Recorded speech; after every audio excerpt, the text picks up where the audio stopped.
Yes, Chair Wiscombe, we, staff would like to request to continue item number 3, which is your consent item at 2111 Edgewater Way, to the meeting of July 19th. After the notice went out on the site visit, some questions arose that we need some more time to follow up on. Okay, fine. So that item is continued to the 19th. We don't need to take action on it. It's just continued, right? I believe you can vote to continue it. Can I make a motion? Yes. And include as part of that motion that it's not presented as a consent item at that time, that it's a regular item. Okay. So that's your motion? Yes. Second. Okay, we have a motion and a second. Any discussion? All in favor? Aye. Aye. Okay, that carries unanimously. Thank you very much. Okay, item number 2B, announcements and appeals. Ms. Galarte, do we have any? We have none. Okay, and item number 2C is comments from members of the public pertaining to items not on this agenda. So do we have anyone to speak on an item that's, we do? Ms. Gott, are you speaking on,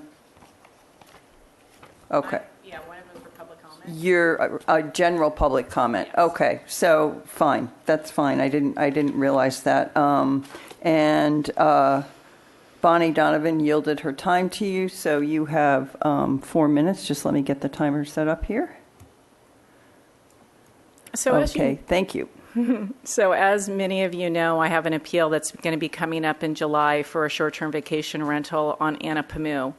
And I've been looking into the parking and business improvement area, the zones of benefit, and a number of other issues with regards to downtown. One of the things that I found was a 1999 engineer report that specifically talks about the Canary Hotel. I looked into the covenants regarding the Canary Hotel because that was something that was actually approved by the Planning Commission. Instead of actually requiring a 5th level for the Lot 2 parking structure, the Planning Commission decided that they were going to go ahead and allow what is now the Canary Hotel to build a subterranean garage for 53 parking spaces versus 109 parking places. This is a 96-unit hotel, and from what I can gather after looking at the covenant, they have never done many of the things that they were actually required to do. One of them was to offer free shuttle service to and from the airport, the train depot, and then around town.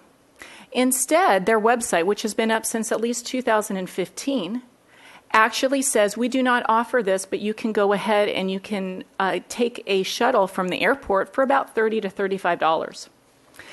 They also offer valet service. The valet service actually operates, right outside of the front of the Canary, and they often take vehicles into the parking structures. They charge $35 for this service, and in many cases, if you take your vehicle in at a certain time during the day and take it out the next day before like 10 or 9 o'clock in the morning, you don't pay a dime. So we're being ripped off by the Canary in more ways than one.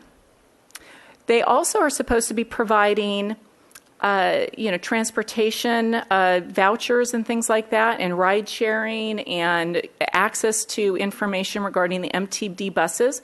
I don't know that they're actually doing any of these things. I put in an enforcement case, and they are going to be following up on it. But we are looking at a valet ordinance as well. That particular hotel and anyone operating out of that hotel for valet should be completely excluded if a valet service ever is allowed, or valet ordinance. If you do the math, at 40 vehicles a day, because they have a lot more than just regular service for the hotel units, at 7 days a week, 365 days a year, at $35 a head for every vehicle, that's over $500,000 that hotel is getting in revenue. Of course, you have to less expense, but that's a substantial change, a substantial amount of money that we're gifting a hotel which is flaunting the covenants that you required before it could be built. I think you guys need to really seriously look at when you actually give away things and require covenants and how enforcement occurs. I'd also like to make another point. We have an AUD ordinance that has not yet been amended to prohibit short-term vacation rentals. We have other AUD units that have been built in the city besides 522 Garden Street that are being operated illegally as short-term vacation rentals. And we need to take that in consideration. Thank you. Thank you, Ms. Scott. Okay, anyone else? Okay, I'm closing general public comment, and we are moving on to item number 4, which is concept review of an application of Jarrett Gorin, agent for Laguna Haley Studios, LLC, for a revised proposed mixed-use development at 401 to 409 East Haley Street, commercial manufacturing zone, general plan designation, commercial industrial, high-density residential, priority housing overlay of 37 to 63 dwelling units per acre. So we'll start with Ms. Arciniega, who will give a staff report, and it will be followed by Mr. Gorin. And then we'll follow that with any public comments. Some of you are here to speak on the item. You'll have 2 minutes each, unless someone's yielding their time to you. If they are yielding their time to you, they must be present in the council chambers.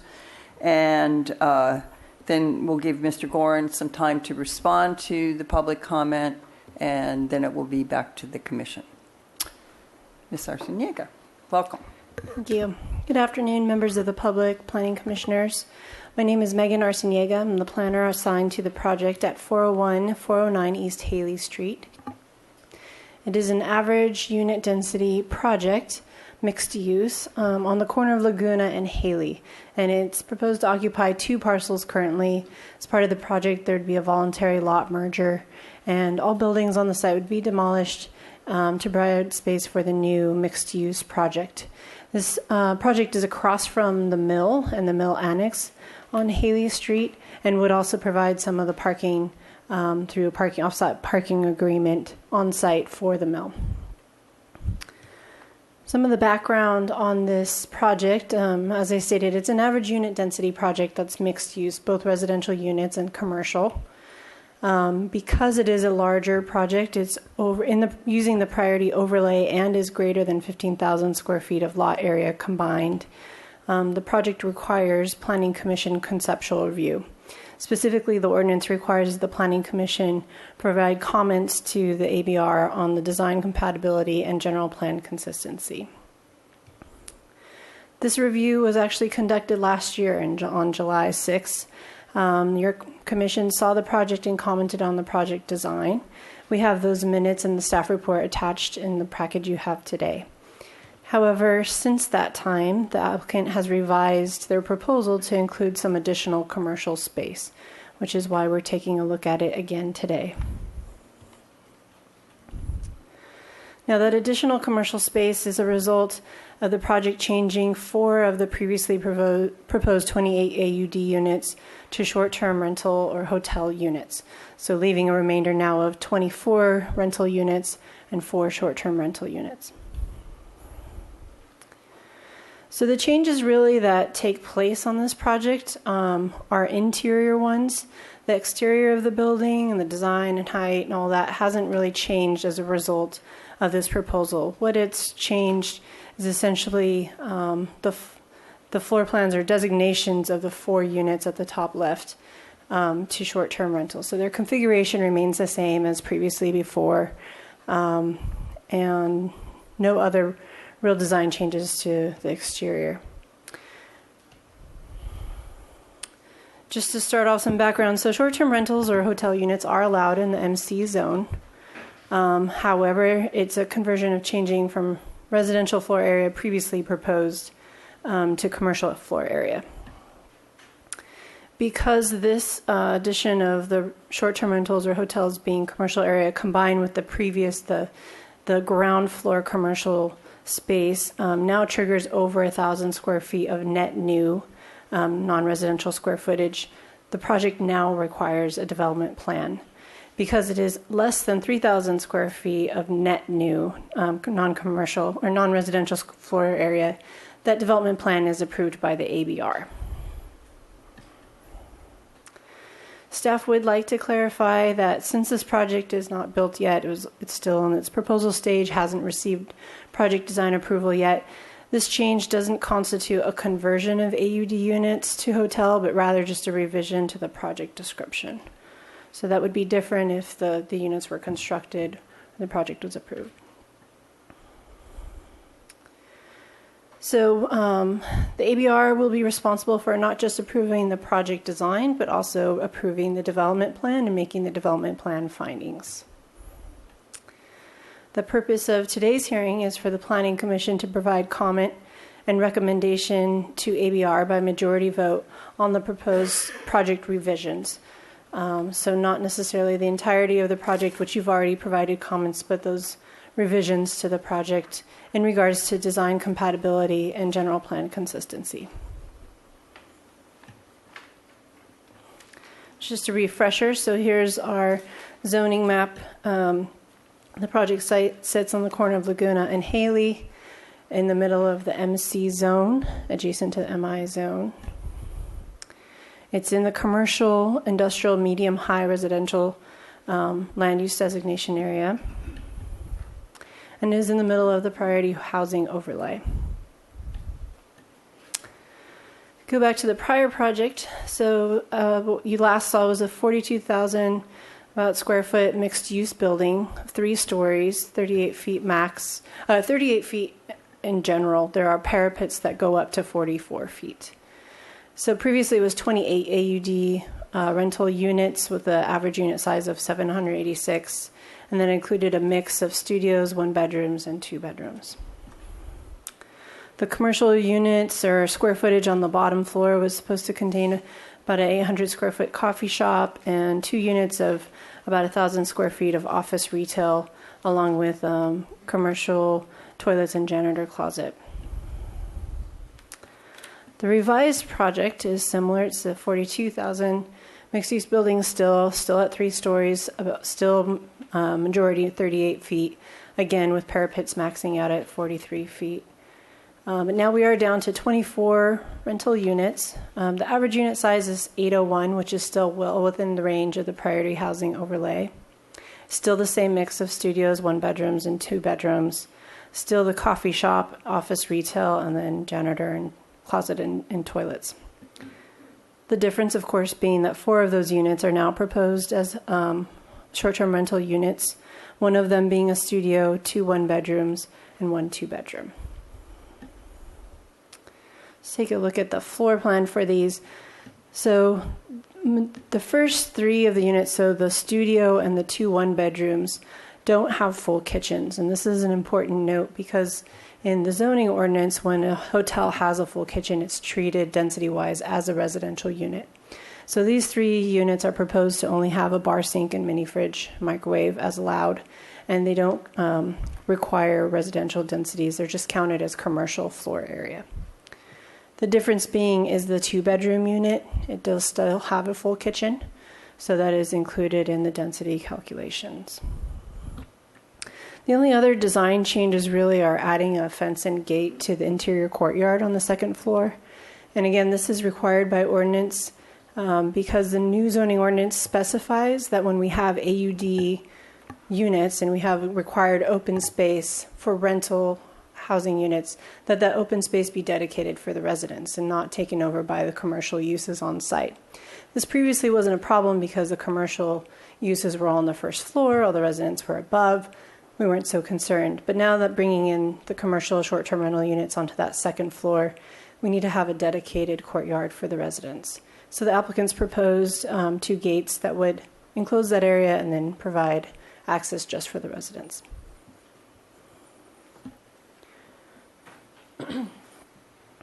So the Planning Commission's charge today is really to look at the same goals and policies that we looked at previously, and those are provided in Exhibit D of the staff report attached to your memo. The goals and policies really haven't changed. They include policies in the land use element, and those touch on use and density, the housing element, the environmental resource element, and then also a couple that we did find in the economy and fiscal health element that are included in your memo. And we won't go into the details of those policies in this presentation since they're in your packet, but I do have them available to pull up in the same format that you have so we can look into the wording a little more specifically. So again, we do need a majority vote that we'd pass on comments to the ABR as they're making their decision on the project design and development plan. Questions for your planning commission include, is this project, are the changes consistent with the goals and policies of the general plan? Is the project design appropriate for its location and neighborhood? And are there any additional majority comments that you would like to pass on from the commission? That concludes staff's presentation. Thank you, Ms. Arciniega. Appreciate it.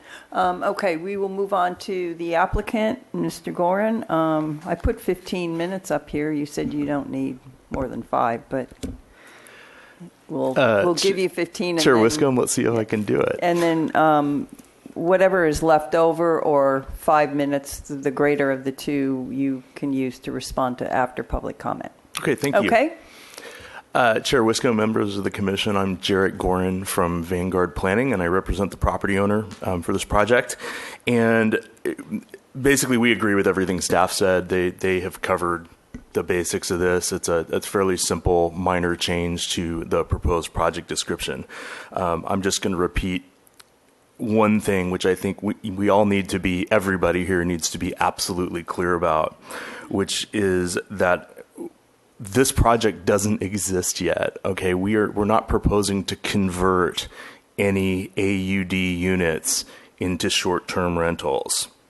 We're simply changing a project description to now include 4 short-term rentals in the place of 4 units that were previously going to be AUD units. And we are still proposing 24 long-term rental AUD units. And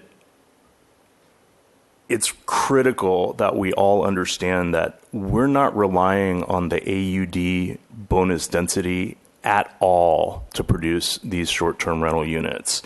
The short-term rental units come out of the base density of the site, and they come out first before you calculate the remaining AUD density.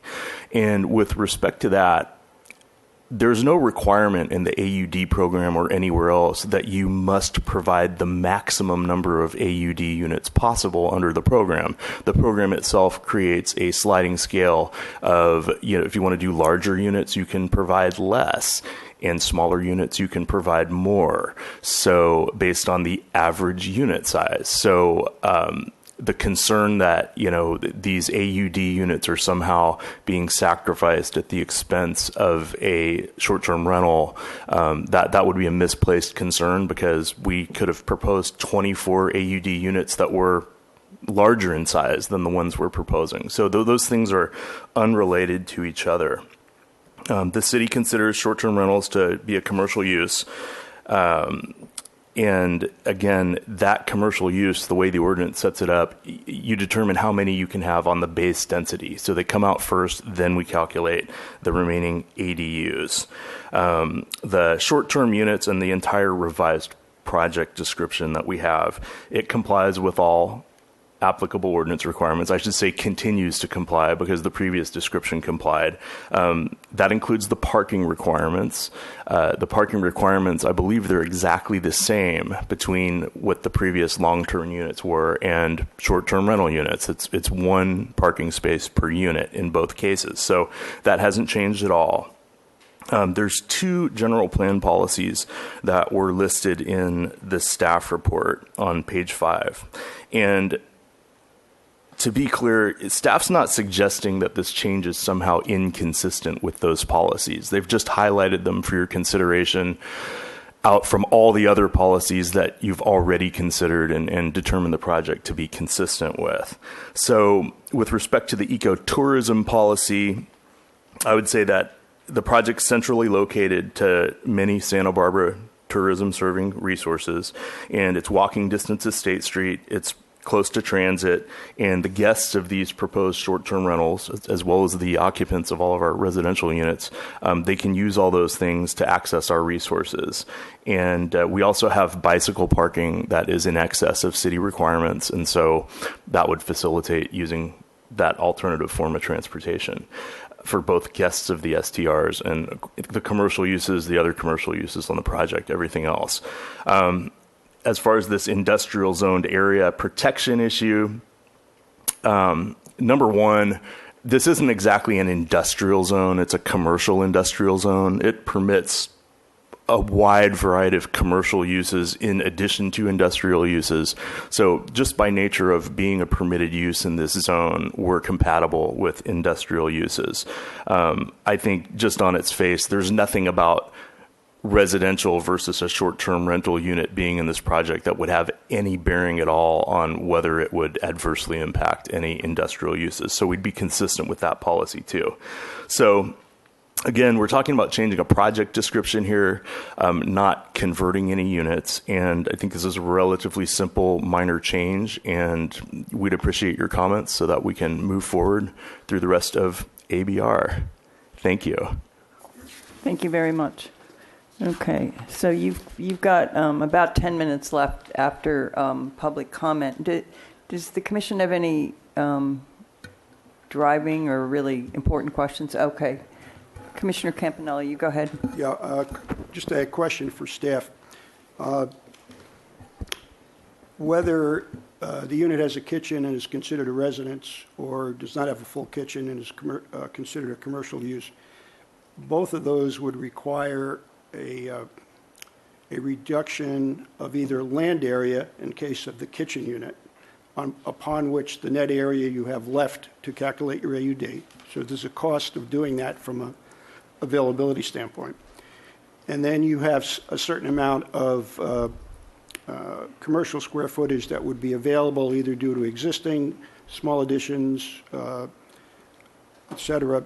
And that would also be a utilization of that square footage if you were to convert, if you were to utilize square footage for short-term rentals without a full kitchen, which would not take away from the land area. But both of those are a subtraction from what the capability is that you're allowed to do on a particular site. Would that be a correct interpretation? Madam Chair, Commissioner Campanella, yeah, so the non-residential square footage allowed in the downtown area. So we have a non-residential growth management program at the city that overall caps the commercial floor area for sites. There's an allowance for each lot. In this case, they have a small addition and a minor addition for a total of 6,000 square feet between the two parcels. In addition to that, you get an allowance for any demolition of existing commercial that's legally existing on site. And with that, they have, I believe it's about 7,000. I'll have to look at my staff report. But they have about an allowance of 7,000. They're proposing another 1,000 beyond that allowance, and that's where the trigger for the development plan comes from. If they weren't proposing any kitchens in the hotel units, then that square footage for that unit wouldn't be counted against that allocation of non-residential square footage. Sorry, take that back. It would still be all the vacation rentals are commercial floor areas, so those are all counted against that. The difference being that separate of the how much non-residential square footage they can build, there are also density requirements. So that's actually there are two separate issues, although they seem intertwined. So how much commercial area they can build is allocated through that non-growth management program. The density allowances are typically related only to the residential uses. So we really see how many residential units can you build on this site. Commercial square footage doesn't have that kind of limitation. You can build a hotel with 100 units. There's not usually a density requirement. The one exception is that when you do provide a full kitchen, it really can act and be treated like a residential unit. So our ordinance specifies that in that very rare case where you have a hotel unit, it is still commercial square footage, but it needs to comply with residential densities, which is unusual and very specific in our ordinance. However, it's how our ordinance is written, and in order to comply with that requirement, the applicant has to have enough lot area to allocate for that one unit as if it were a residence. And it can't use the AUD program. So it can't use the AUD densities allowed. It has to be a lot area that's calculated under the base density. So first they take out that base density allowance for that hotel unit, and then they can use the lot however they want for commercial area or AUD densities. Hope that answers your question. Thank you. Commissioner Higgins. Thank you, Megan. We can just use a hotel unit or room and STR interchangeably here? Or what's the nuance on why we're not calling them hotel rooms? Mr. Higgins, so typically the applicant refers to them as short-term rental units, so we wanted to keep that consistent from the site plans. Typically, hotel units, the difference, I think, out in the community for short-term rentals is that they do have a full kitchen. They're kind of used more of a long-term, like a weekly basis rather than a hotel overnight. So there is some distinction out in the community, but our ordinance doesn't specify between the two. We don't have a definition for short-term rentals. So we could call them simply hotel units. It's just more for consistency of what the applicant describes it as. We wanted to make sure everyone is clear. That is how they're describing their application. Thanks. Commissioner Schwartz. Thank you, Madam Chair. I wanted to, perhaps to Mr. Vincent, is there a difference in definition for us by zoning for a hotel unit versus single resident occupancy SROs, which could be leased for the same period of time as hotel units, right? Madam Chair and Commissioner Schwartz, a hotel unit is a hotel unit is a hotel unit. Mm-hmm. You can call it a short-term rental. You can call it a hotel if it's occupied for periods of 30 days or less. It's a hotel unit. Okay. Short-term rentals and hotel units can be occupied for longer than 30 days. Right. The TOT no longer applies. It stops after 30 days. Okay. Short-term rentals, though, or the SROs do have different standards as far as their size and other zoning standards. I don't have them memorized off the top of my head. Like at the Faulding, I don't know if the Faulding Yeah, is still those an projects were SRO built before type. I was born. Okay, thank you. Then to, let's see, on page 2 of our staff report, this has already been somewhat discussed, but it states that there have not been any alterations to the exterior design of the project as a part of the proposed revised project. But I just want to ask you then, I'm looking at, I don't know if this is sheet A401, and it looks like we had some discussion the last time about those umbrellas, right? So those no longer appear to be on the roof of the project, and so I'm just wondering, I can't remember if they were fixed. We had some discussion about fixed, temporary, the colors, and so now I don't see them. I'm wondering if there's anything else on the rooftop that may have changed, and if that's considered part of the design change. I don't know if that went back to ABR and there was a decision to remove the umbrellas, Mr. Gorin, if you wouldn't mind. Yeah, Chair Wiscombe, Commissioner Schwartz, the ABR had suggested at a previous hearing to eliminate those. Okay. And so we've just updated that consistent with their comments. Okay, and is there anything else that we may not be aware of that the ABR asked to have changed to the exterior? Because then I'm just looking at the staff report, which says that nothing on the exterior has changed. Yeah, Chair Wiscombe, Commissioner Schwartz, I think there was a change to the exterior colors, but nothing material or substantive has changed on the outside. It's the same project you looked at previously. Okay, so speaking of color palettes, so from the package we have before us today, is this the current color palette that ABR is comfortable with and you're bringing forward as part of the proposed revised? Yeah, Commissioner Schwartz, project? that reflects the most updated comments from ABR, and that would be what would be going forward with to ABR when we go back. Okay, very good.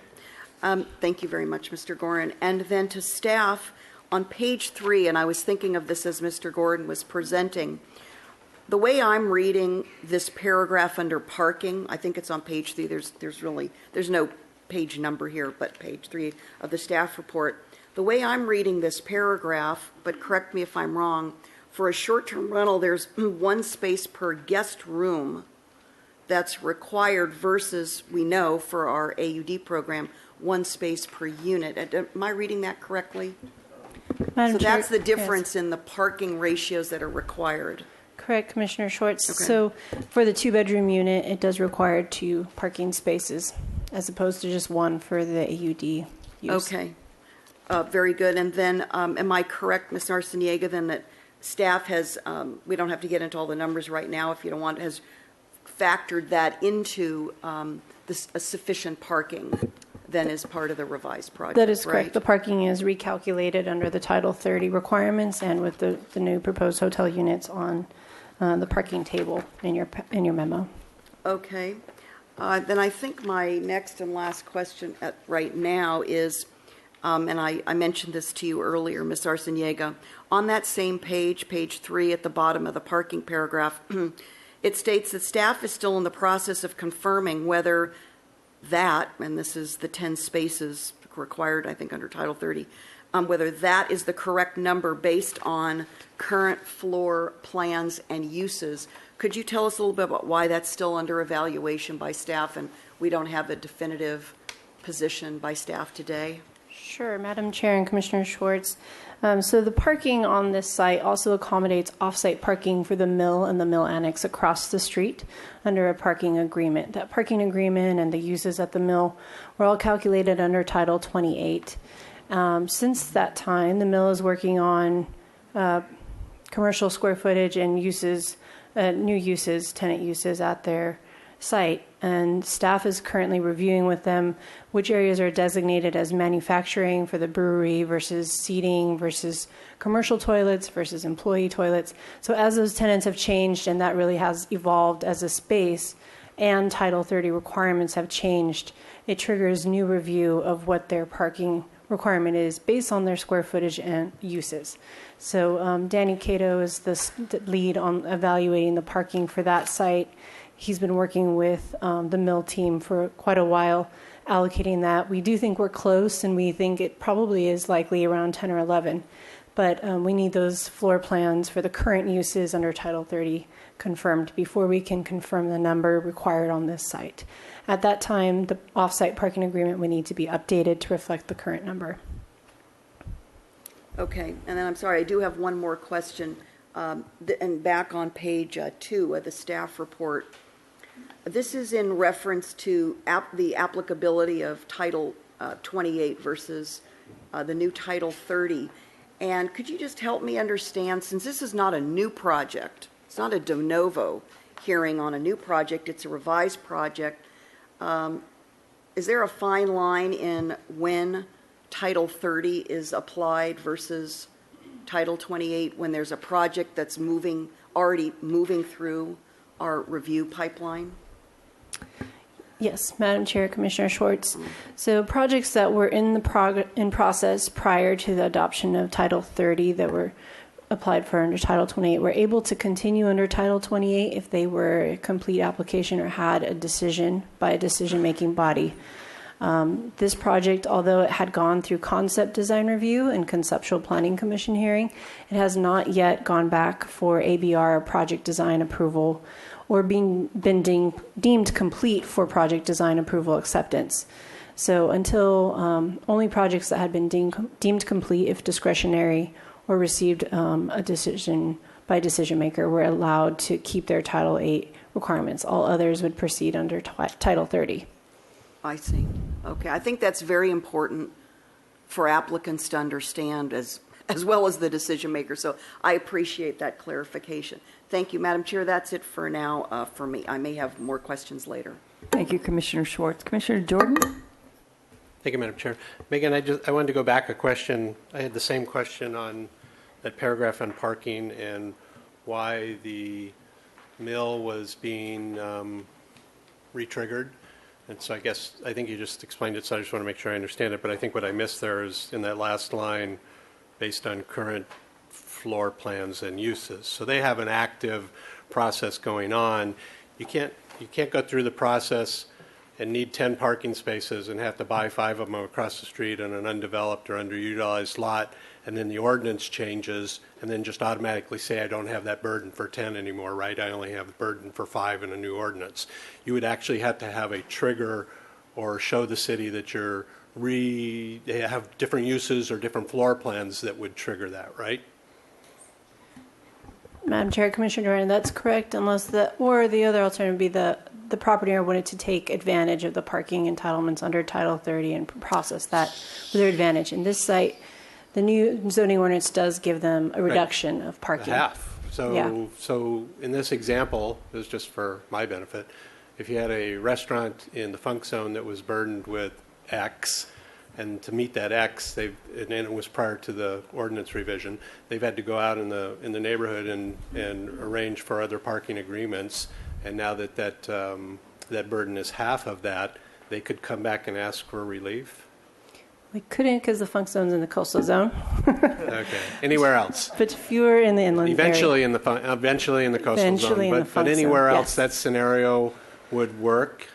I believe, and I'll let the applicant team answer it, but I believe that's what's happening at the mill. I'm not the case planner on it. Danny Cato is, so I'm not sure of the trigger of their review other than I'll let Chair answer. Mr. Gorin, did you have something to add to that? I do. I'm a big part of the mill team that was referred to.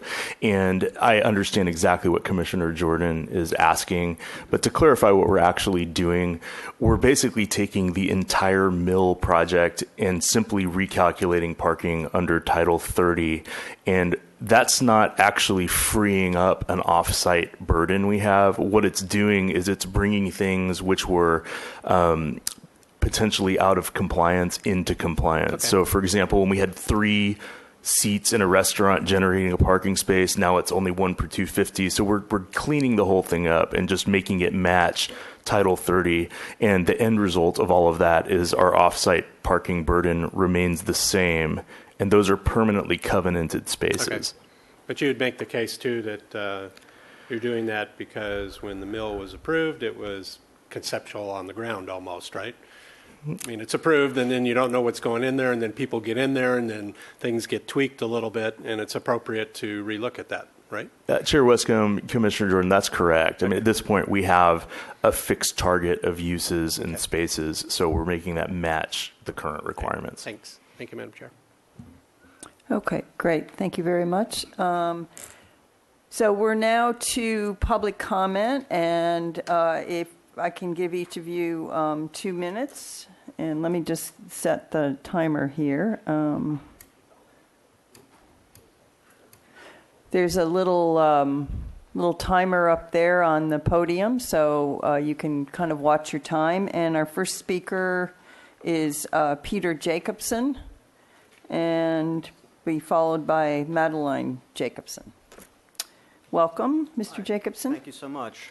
Thank you for giving me this opportunity. First, I just would like to say that this is a minor change to this project description, and it doesn't affect anything that the Planning Commission previously reviewed. We would advise that you would approve this project as clarified.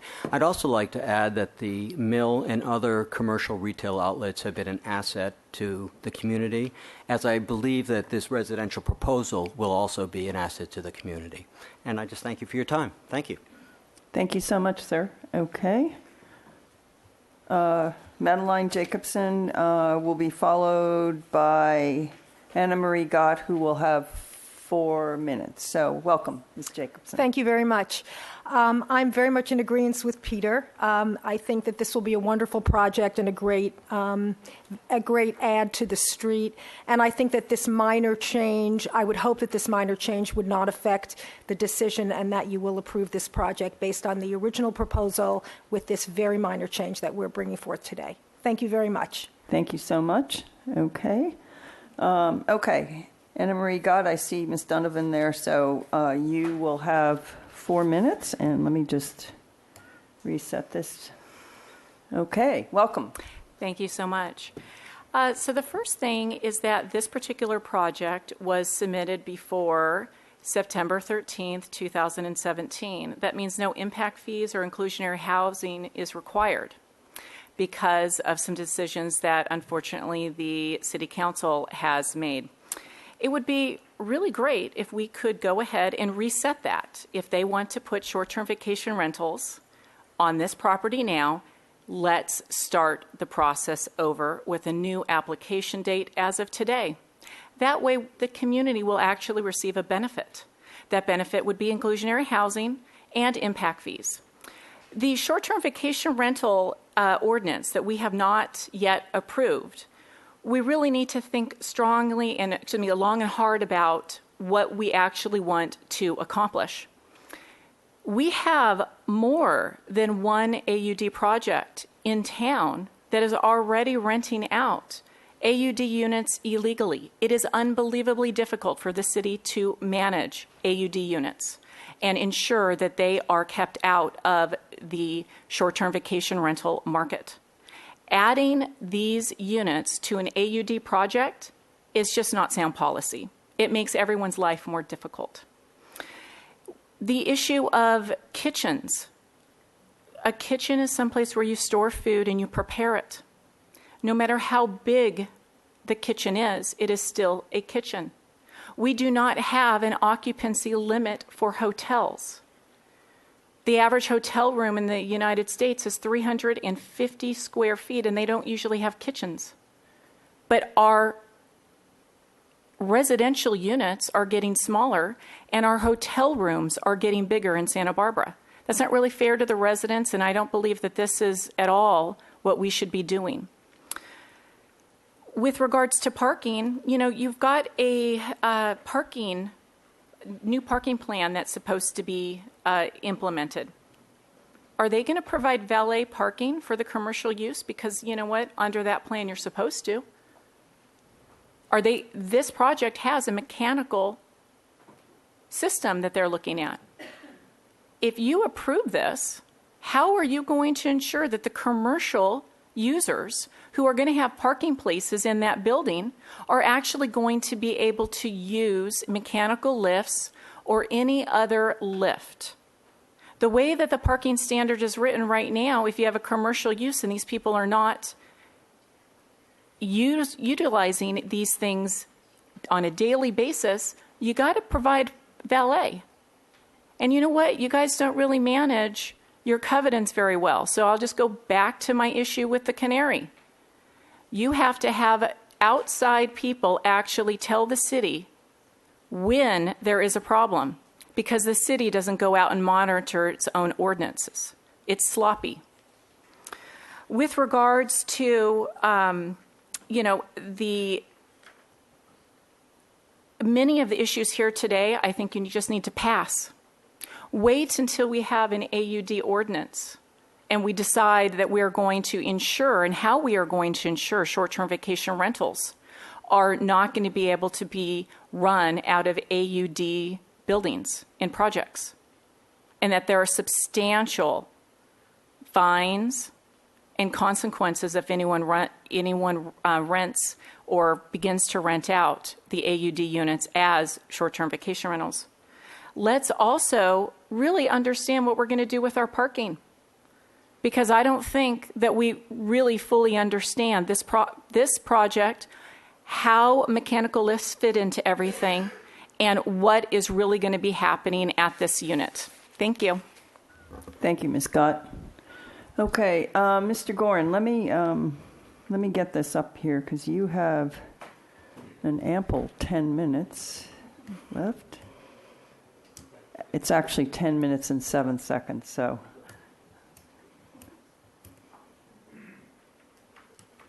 Okay. All right. So, gosh, where to start? I think that it's okay if people in the public don't like the law, but the law is the law. We need to be compliant with applicable ordinances and policies, not with future ordinances and policies that don't exist yet. And it's specifically a short-term rental ordinance, which we haven't approved. We haven't even initiated that yet. So that's a glimmer in the city's eye right now. It doesn't apply to this project, and to delay a project because of some future ordinance would be completely inappropriate. There was a lot just said about the parking and lifts and valet parking and the Canary Hotel. I'm not going to address that one, but the parking, the valet parking, this project doesn't rely on any valet parking, and it doesn't have to. It meets its commercial parking requirement with actual spaces on the site. And as to the comments about parking lifts being available for commercial parking, that sounds pretty ominous, but it's not really relevant because our commercial parking doesn't use the lifts. The lifts are to serve residential parking on the site, and the off-site parking for the mill, and that's employee parking. That's people that park and they're there all day and they leave and they know how to use the parking lifts. These aren't people showing up to a coffee shop that has to figure out how to use parking lifts. That just operationally wouldn't work, and since we know what we're doing, we're not proposing that. So this idea about the kitchens, we can speculate all day about anything we want, but our adopted zoning ordinance is pretty clear on what type of facilities you can have in a short-term rental unit and what counts as a kitchen and what is not counted as a kitchen. And staff's reviewed this. We've proposed it consistent with the ordinance, and we meet the requirements, regardless of what anyone might, have bad dreams about could happen. So that's our proposal. Our proposal is consistent, and this concept of having to make us reapply for this minor change is just, I sure hope the city doesn't go in that direction, because your agendas are going to get a lot more full. What if we had changed the square footage of one of our commercial spaces? Let's say we needed some additional parking to serve that, and we needed to eliminate an AUD for that. Should we have to reapply for that and start the process over to make us subject to some new thing that came into effect afterwards? I don't think so. I don't think that's how the city wants to work on these things. So those would be my responses to the public comment, and I can answer any other questions you have. Okay, thank you very much. Does anyone have any questions for... Okay, I'll tell you what we'll do. We'll close public comment. Thank you very much, everyone, for coming to speak, and we'll go back to the commission for questions and deliberations. And Ms. Arciniega, if you would put up the last slide you showed, the Planning Commission consideration, just so we have that for our convenience when we're discussing this item. So the one that says by majority vote. Sorry. Okay. We'll wait for you to get that up there. But, okay, I think we'll start with Commissioner Schwartz. Do you want just questions, or do you want to start to fold in? You can do, let's do questions first, and then, Sure. then we'll go to comments, because we do have to do a majority vote. So, Right. yeah, Okay. thank you. Mr. Gorn, if I could ask you to come back up for a moment. I was interested in understanding your team's decision on the mix of units for the short-term rentals. So one studio, one bedroom, and then two bedrooms. Did I get that correct? I'm looking at the sheet here. And then, so the mix, and then also the unit size. Could you talk to us a little bit about that decision-making? Yeah, Chair Wiscombe, Commissioner Schwartz, the mix is purely a function of square footage and then which units would add up to a certain square footage. Mm-hmm. So we wanted to stay below a square footage that would trigger a full-blown planning commission requirement to review our development plan, and to stay within that small and minor additions square footage we had available, and I think it's under, as long as we remained under 3,000 square feet of that combination, that way we could just go through the ABR. That's how we picked our units. But in terms of the kitchen, I'm curious, is there some marketing research that was done in terms of, well, I'll just throw this out there, young families who want to come and they're looking to do some food preparation, or they have leftovers from Wildwood Kitchen and they go across the street and they want to do something with it, So what kind of marketing considerations did you consider for that?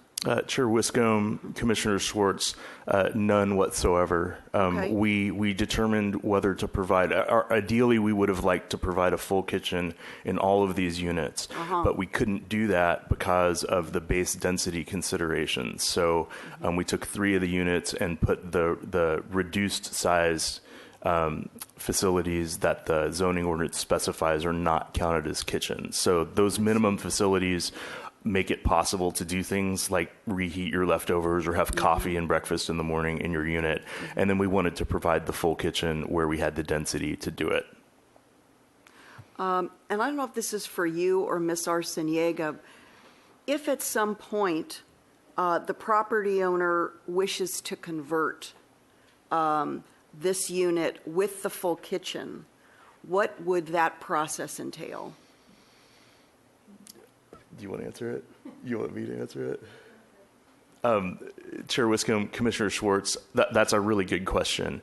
We would have to come back with a project revision to do that because these are not being approved as long-term residential units. Right. Now, bearing that in mind, were we to come back for that, this would all still comply. So if we were to take these units, there's no non-residential growth management program requirements to convert non-residential square footage back to residential square footage. And in terms of density and unit size and every other requirement in the current AUD program, we would comply with all of those if we were to someday want to convert these to long-term units.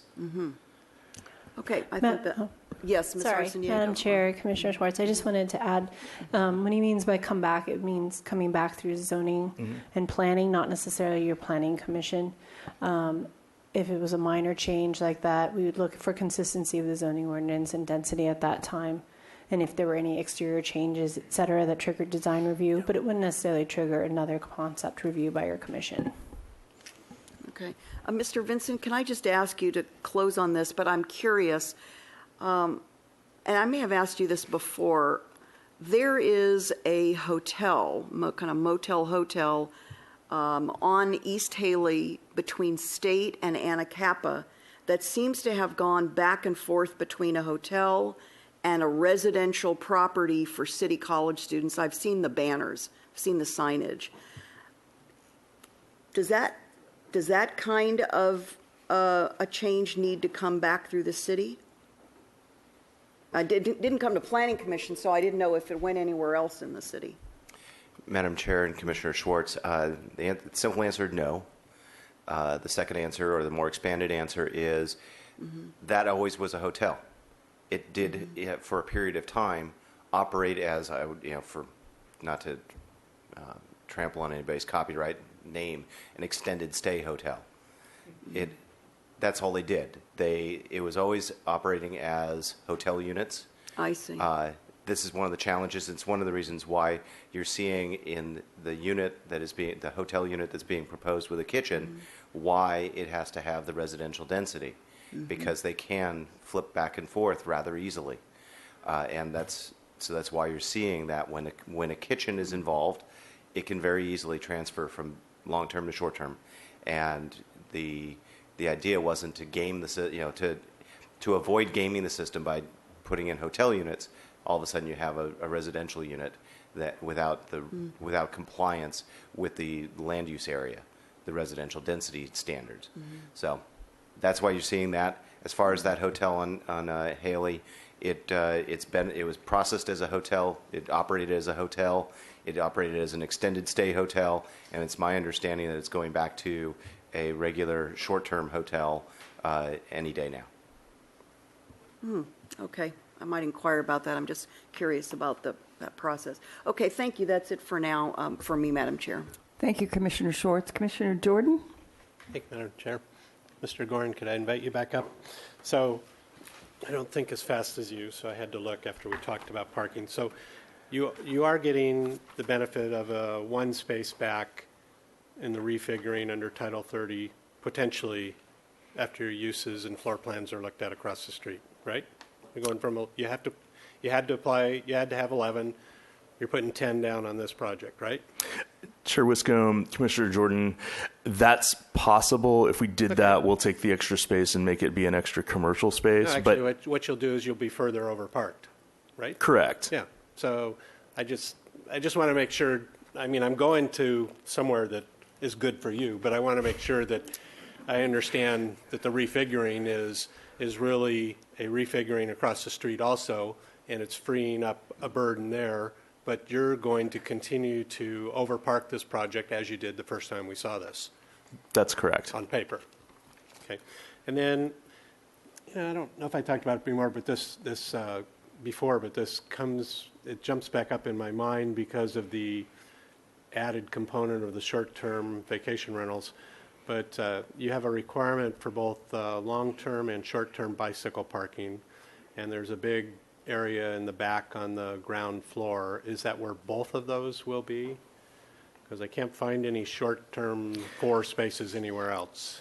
Chair Wiscombe, Commissioner Jordan, we have the short-term rentals on their own didn't really generate a huge difference in the bicycle parking. We have a requirement for long-term and short-term simply because by the virtue of having both commercial and residential use in the project. So there's slightly different design standards for short-term versus long-term parking, not so much a location standard. So we've just designed the project to meet both, and I think we exceed both slightly. And they'll all be in the same place? Madam Chair, Commissioner Jordan, if I may interject, the short-term bicycle parking are on the ground floor and around the cafe. So the idea of short-term being if using commercial space, you coming up to the cafe, you can park your bike there as opposed to a resident. So it's out in that dark area there where down I can't that really one's see a it. locked, secure space. All right. And so I'm curious about that. Do you not think that changing to 4 units of short-term vacation rental kind of skews the bicycle use a little more into constant in and out use of more bikes than would normally be there just for apartments? Chair Wiscombe, Commissioner Jordan, no, I think that the use of short-term vacation rentals in terms of bike usage is going to be literally indistinguishable from residential use. Fair enough. And then you've been doing this a while, as has your client, and I'm just curious, do you see the commercial components on projects like this a benefit or a burden in the overall portfolio of how these projects work? Chair Wiscombe, Commissioner Jordan, it depends how they do, I guess. Yeah, I guess. We see them as a benefit. That's why we're proposing them. I would say in this case, from a planning perspective, at a location like that, it allows us to get a use that's most compatible with the urban fabric at the ground level and then provide residential with some shelter and security above it. So I would say it's a big benefit in this case. Okay. And I think that's it. Thank you, Madam Chair. Thank you, Commissioner Jordan. Commissioner Campanella? Thank you. On the development plan approval that will be decided upon by ABR,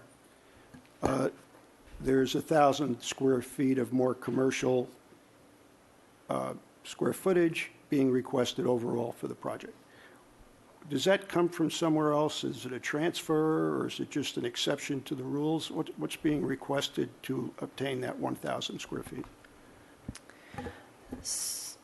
Madam Chair, Commissioner Campanella, so that 1,000 square feet is triggered by, or the development plan requirement, I should say, is triggered by virtue of them having over 1,000 square feet, but under 3,000. The allocation is separate than that. So the allocation of that square footage comes from the small and minor, which they have. And actually, they have in excess allowance of square footage on the site, combining the two parcels and using their small and minor allocations.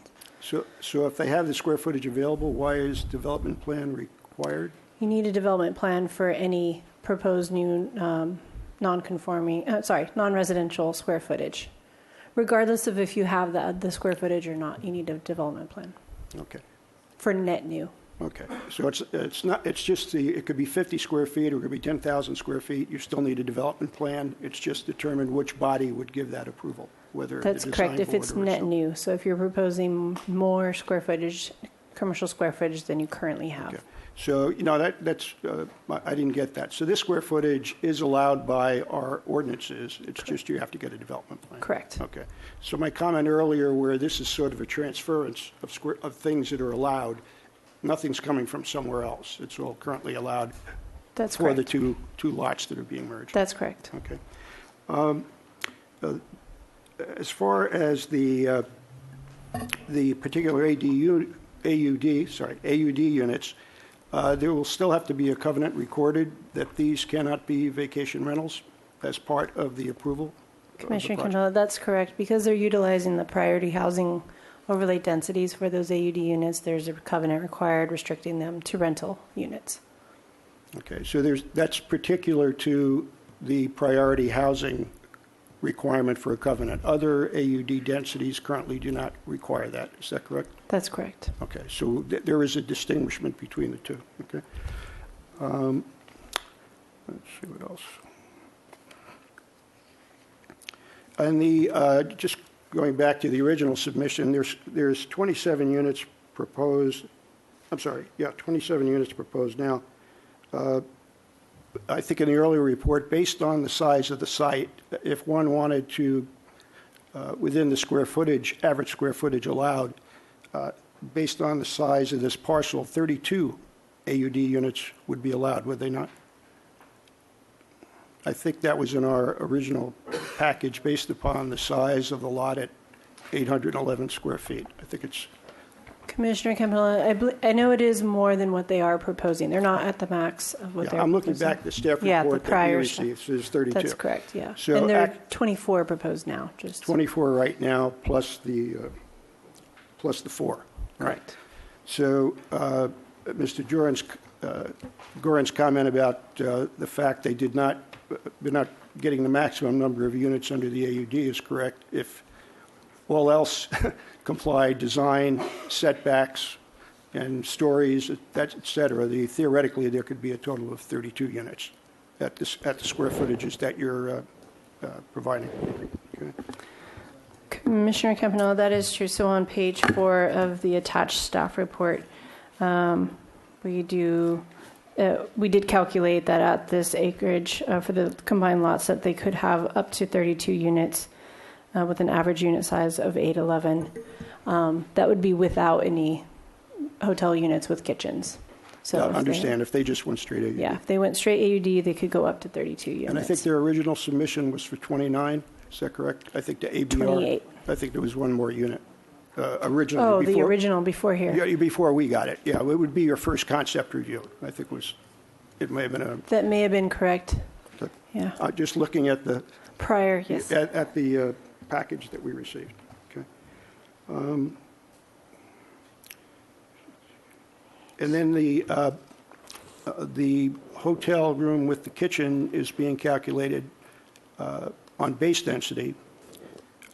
Base density, of course, can be used in a mixed-use project as well to determine the residential number of units that are allowed in any mixed-use project where residential is also allowed. Is that correct? So this could be, someone could do all base density for residential if they wanted to do larger units. They could go base density. That is correct. They couldn't go, in the past, they could have gone variable density for mixed use, but that's not allowed. That's So correct. Yeah. Base density is the option, aside from the AUD, Right. currently in this zone. At this site, they could do base density, medium high density, or priority housing overlay density. They cannot do high density at this site. Right, and it could also be, at median high, it could also be for sale units. if they wanted. They Correct. wouldn't have to be rental. But priority, one of the requirements for priority is that they be rental. That Larger is number of correct. units, but they're rental, not for sale. Okay, thank you. Thank you, Commissioner Campanella. Commissioner Higgins? Megan, do we have a slide or elevation of the old color palette? I thought you might ask. So this is the prior elevation. As the applicant team mentioned, so prior to you guys seeing this last time, they had gotten comments from ABR. We asked that applicants don't change their project design between their ABR concept and coming to you because we want to make sure you're seeing the same thing that they did. Since that time, since they're preparing for project design approval, they wrap in those comments, your comments, and then prepare for PDA. So this is what you saw last time as well as what the ABR saw last time. And then this is the color palette that they're going with now. I will add that some of the landscaping has changed. That was another comment from the ABR. So, and that was worked out also with Tim Downey, the city arborist, regarding street trees.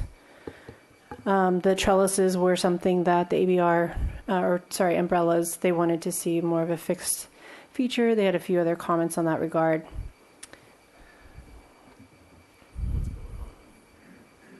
So it's the same.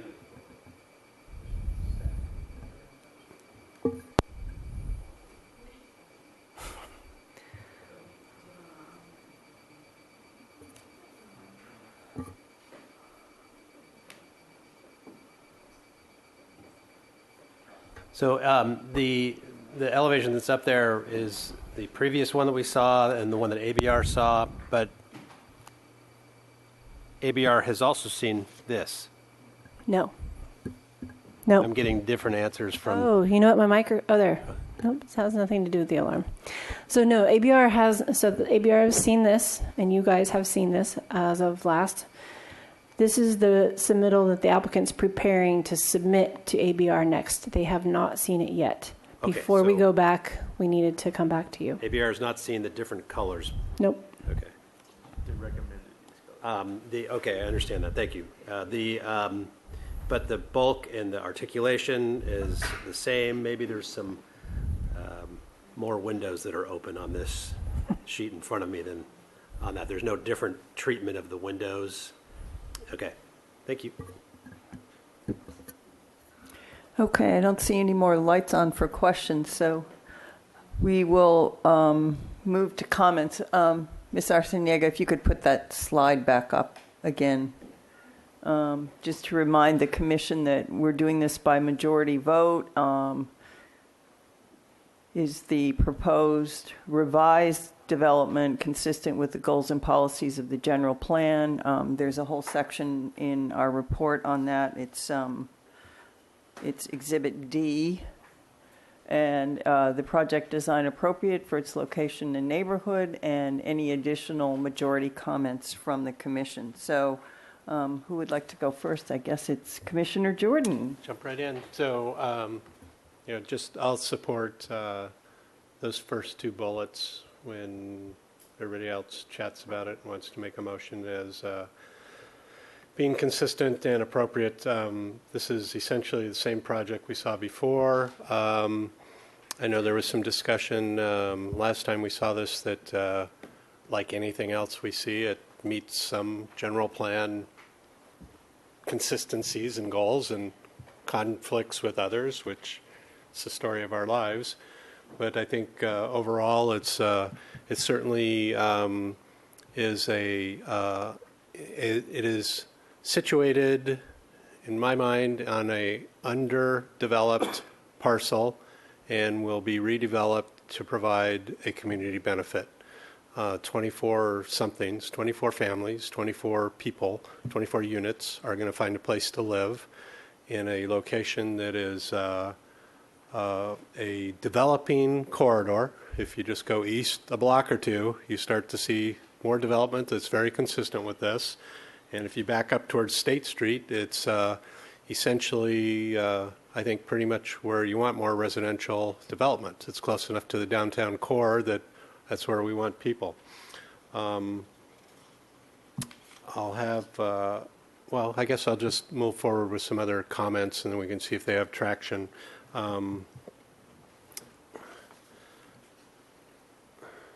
Just little stuff that if you were here and looking for my approval rather than comments, I'd give you much more grief. But so you're just gonna hear these, and they're gonna go on a list somewhere, and it becomes what it will. But I'd like to see. You may have heard this from me before, but I'd like to see street tree grates on the trees on Haley. I think that's a inexpensive but big return on investment to the streetscape, and how the community gets to enjoy the right-of-way next to a new property. And then I don't understand the planters going up Laguna. I would certainly call this an intensely parked neighborhood, and that whole stretch of space between the corner and your driveway has me getting out of my car and stepping into your landscaping. And so I'd like to, if my comment there would be to design something that gives me some relief for getting out of my car and not stepping all over your landscaping. And if that was more trees with street grates or some break up there and some permeable pavers or whatever, that would be great. Then one of the bullets, I'm paraphrasing in my mind, but one of the bullets that staff put in there somewhere in some category was the tourism or ecotourism thing. And the added component of short-term vacation rentals to me is still a hotel, okay, just on paper today. And that, to me, I think you're in a spot where you need to make. I would like to see you make a commitment to having bicycles available for your guests. And where you're going to put that is unknown to me now, and how you're going to do that. But I think you're on an east and west conduit that's been and is being improved. You're close to State Street, which is going to get its improvements soon. And likewise with under the freeway, that whole mess there is going to be improved really soon also. And I think if you're entering into the non-resident but guest business in that area, I'd like to see you make some type of commitment for park your car and get out, and if you really want to go, you have access to a bicycle gratis from the location.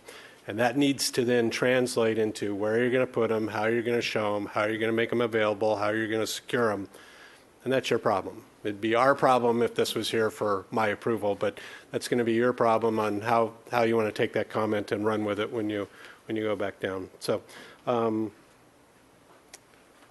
than that, I think this is continues to be a great project. We mentioned that it's going to be overparked. I like that it's overparked. I'm still leery on AUD parking standards, and you will have a space or two extra, maybe more, after you get through playing with across the street. So I like the fact that you're going to continue to be overparked, and I think it's a great improvement to that corridor. Thank you, Madam Chair. Thank you, Commissioner Jordan. Commissioner Lodge? Thank you, Madam Chair. Well, I'm very disappointed with the direction this project has gone in. I realize, yes, it can be done under the AUD ordinance, but the high priority zone, the high density, was intended to create, hopefully, a workforce affordable housing. At the last discussion on this one, it was before the Planning Commission, I said it would be preferable if the whole building was residential. There were comments from the applicant about how they need employee housing. Well, you are now creating even more jobs and with more people who are going to need housing, rather than by removing 4 of the rental units and having them as short-term vacation rentals. As far as I wasn't that thrilled with the design to start with, but I think that dark gray it's not a Santa Barbara color, and it's grim as far as I'm concerned, and I preferred the sort of the brickish red that you had before, however you would describe the color. I don't suppose there's any way that a resident of one of the rentals can put up an umbrella, even if you don't have the ones that ABR asked you to remove, but that's sort of a side comment. But as I said, I'm very disappointed with the direction this has gone. And it's just, as I said, it's creating more need for affordable housing, workforce housing, in the direction that it has gone. Thank you. Thank you, Commissioner Lodge. Commissioner Schwartz? Thank you, Madam Chair. First, for the general public, I'd like to remind everybody that fourth quarter of this year, the AUD program will be coming back to the Planning Commission for renewed discussion on some particular areas. I won't identify those. Staff will be providing that information to the public soon, I'm guessing. So until then, we have the program and the ordinance that's in place, and I think that's very important for everybody, including the decision makers, to understand. So this is not the time to try to apply and anticipate and apply changes to an ordinance that are yet to be either initiated and or implemented. So we have before us what's been codified. In terms of the overall project and some changes, they seem to be minor for the most part. I would like to start with design. Well, no, I should probably go in the order of these bullets. Let me do that. So in terms of general plan consistency, and I want to go to page 5 of our staff report, I think staff has expressed it clearly, which is that the applicable general plan policies remain unchanged. We have these two policies, ecotourism and protect industrial zoned areas, and I know Mr. Gorin has touched on them. I would like to comment further. I do think that the location of the proposed project is very much in support of ecotourism. It's this changing neighborhood. I think it's been the new term is Lagoon District, and so it's a neighborhood in change, both residentially, commercially. It's now very much sort of in close proximity to what will hopefully be a revitalized Lower State Street, easy pedestrian and bicycle access, certainly down to the Funk Zone and the beach. So I think it's an ideal area to support some of this evolutionary change that we're seeing that's coming forward. Now, in terms of the protect industrial zoned areas, today there's nothing that we can do about preserving. Here's this word preserve. I have a little issue with the word preserve. I think that's a little too static, and it doesn't reflect the evolution of our community and certainly of certain neighborhoods and the needs that we have as a community. So are we really protecting the industrial zoned areas? Overall in the city, I don't think we've done enough to do that, but I'm not going to try to impose on a project-by-project basis what I think would be unreasonable or inappropriate, but certainly the loss of industrial real estate areas that are reasonably priced for industry, for trades, for arts, and so forth, continues to be of concern to me. We've discussed that regarding the Funk Zone. I think the funkiness of the Funk Zone is fast dissolving, and so I don't know where else we're going to provide for that, but to me that's a larger discussion that I've been hoping over the last few years we would have in some other form, and we haven't yet had. But in general, I think between the residential, which we desperately need, so of the 24 units that you're providing that, and then we get to the short-term rental, and certainly our zoning allows for it. Staff, Ms. Arciniega has done a very thorough job, I'm sure in conjunction with Mr. Vincent, to determine that these 4 units are acceptable by general policy and by zoning and by density here. I would like to make one comment about short-term rentals. When this came before Planning Commission, I'm not saying anything that I didn't express in a prior public hearing. I would have preferred that rather than what I'm going to call a draconian clampdown, an unrealistic, in my opinion, draconian policy clampdown, I think we could have gone a direction that provided both appropriate regulations with enforcement and probably different taxing structure, business license and taxing structure, that would given us the revenue stream to do enforcement, to manage short-term rentals in a way that I think would have been much more enlightened and realistic. So we didn't go in that direction, okay? Neither the Planning Commission or the City Council. And so what do we have before us currently? We do still have STRs that are operating outside of the legal boundaries. And all I can say is at some point, whether or not I'm on the commission and it comes back to us, or whoever's sitting in the City Council seats, I hope there's a renewed interest in looking more realistically at STRs, because I think the way we've handled it and the way we are trying to manage it is not sustainable and is not in the best interest both for the city and the community at large. So thank you for indulging me. I felt like I needed to express that today because of what's come before us. I want to get to landscaping. It's not really project design, but Commissioner Jordan touched on it. I'm looking at the front sheet to the plans that we have, and while I do think the landscaping design seems to have improved, in my opinion, from the original concept version, there's a greening of both Haley and Laguna facades. I don't know with the what's about to go before the City Council, which is to restore funding for the city's street tree program, which is to begin replanting or planting new street trees or trees, or replace the dying or dead street trees. I don't know if that could be a consideration here, but to the extent you can further green in a drought-tolerant, environmentally sensitive way, both on Haley and Laguna, I would strongly encourage that. Now, I don't want to be too revisionist, but since I'm talking about design, and it's my turn to speak, I just want to say that in terms of the color palette, I may have mentioned this during the last concept review, but I'll just touch on it now if I could. I was hoping that we would have a blended type of architectural design and color palette that would both reflect this being a light industry area and being across the street from the mill with this barn-like, the barn architecture, which I just love, and I'm so glad you did that. We have that. But these two highly contrasting architectural styles right across the street, and it's kind of part of a larger complex, like the Greater Mill Complex in a sense, or project, I think, Mr. Gordon, as you described it.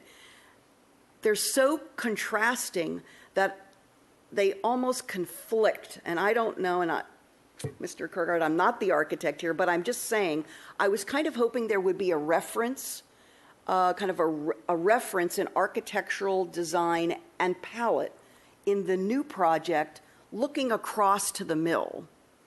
I'm not saying you have to do anything about it now, and I'm not on ABR. I'm just kind of giving you my wish list for, I think that would have been more appealing. Okay, I'll just say that. Now, let me keep going back to what staff has identified in our packet. And so density, that it meets the requirements. Staff has said mixed-use projects that require the two different density requirements. You meet that. And parking, seems like we're okay on parking. Mr. Campanella talked about, and I just want to reiterate for anybody who may not understand, that because this is the priority housing zone, the 24 units will have a prohibition against short-term rentals, and that's by covenant if anybody's concerned about what could possibly happen with those 24 units. I want to touch on the gates. It really, I don't know if that's project design or not, and I'm sorry, I'm kind of blending the first and second bullets, but I think that's a very smart move because they're very different residential, lifestyle, quality of life experiences between the 24 longer-term rentals, residential rentals, and then these short-term rentals. And I think I'm very much in support of the separation by the gates, the new gates that you've identified. What else do I want to touch on very quickly here? I think that's it. So will be ready to support as part of a majority vote to move this back to ABR for, I don't know if they're going to, I guess they'll continue to look at the design and ultimately for approval. Thank you. Thank you, Commissioner Schwartz. Commissioner Campanella? Thank you. Yeah, I also find it consistent with goals, policies of the general plan, and not just on housing, but also, the economics of what it brings to the neighborhood and local businesses by having people there, 7 days a week. Also, the ability to provide maybe more reasonable priced housing for visitors if people have short-term needs. Whether it's guests from out of town or somebody coming in for job interviews or transition or waiting for a house to be completed. Some of the residents are on the way out or on the way in to the city. I would guess the price points here is going to be somewhat different and less expensive than perhaps others in the area, especially down towards the beach. I think the fact that this is a better use of commercial square footage than more office, which could also go on the second and create more jobs in those offices for that 3,000 or 4,000 square feet, how many jobs or shared workspace that would be, which I love shared workspace, but I like the ability for people to reside even on a short term better. It also takes some pressure off the need for short-term rentals in other parts of town, because you have it right here where it's convenient to both downtown and Milpa Street. The other, I'll just riff on this a little bit. I think, the costs have gone up, both construction and interest rates. I don't think we see a windfall or landfall of new projects coming in. I don't know how many people are on hold because of costs right now. So you really have to make sure this works. And I think to come in with 28 units when 32 are allowed, that's a big financial difference on those incremental units. It may not seem like a large percentage, but having gone through the numbers for the AUD program, on priority, you pretty much need to max out in order to have things make economic sense. So I think being very sensitive on what you submitted and also to design review relative to setbacks and staying to 3 stories, that does put somewhat of a financial burden on the project. I think the ability to get 4 vacation rentals, which certainly per day are going to rent more than your others, helps defray some of that cost that you're only getting, 27 in total. And hopefully the economics work out. As we head towards State Street, I think we may even see if projects are going to be successful or submitted, we may even have to get more creative on what the mix is of commercial, what type of commercial, what type of housing, what type of shared housing versus kitchens at all in some units. And we have to be a little more flexible to get people into units. And I think what you guys did is you came up with something that hopefully works or is a lot better than it would have been without those additional vacation rental units, I'm assuming. Okay. So I think the project design is appropriate for the location in the neighborhood. The other part of this, I think, that I'm in favor of now that I had the explanation or understood what was previously in what's been in the staff report, is that you're not getting square footage, commercial square footage from somewhere else. This is not a transfer where you're putting it in your building and you're taking out the opportunity to do AUD units. You are entitled to this. I think if we look at development plans down the road where a transfer of density is squeezing out residential, I might not be as much in favor of that type of development plan. And we also get to opine on TEDRs, as you know. But I think you're wisely using your commercial versus office or some other use that it would have a negative impact on housing, job balance, and making one more positive. So that my additional comment was on the TEDRs, or if you'd like, using square footage that's available from a commercial nature. But the rest of it I'm fine with. Thank you. Thank you, Commissioner Campanella. Commissioner Higgins?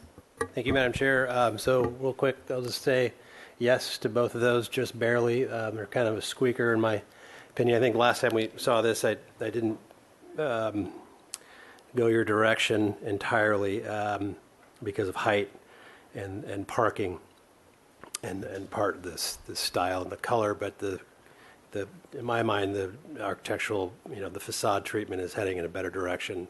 So that's kind of pulling me along. But I'll still say for the record, I don't like the fact that this is packaged with the off-site parking. and I don't want to go through the math again, but I think that if you didn't have to do that, you wouldn't have a need for stackers, and you could drop the height and make it more compatible architecturally. That was the math that we did last time.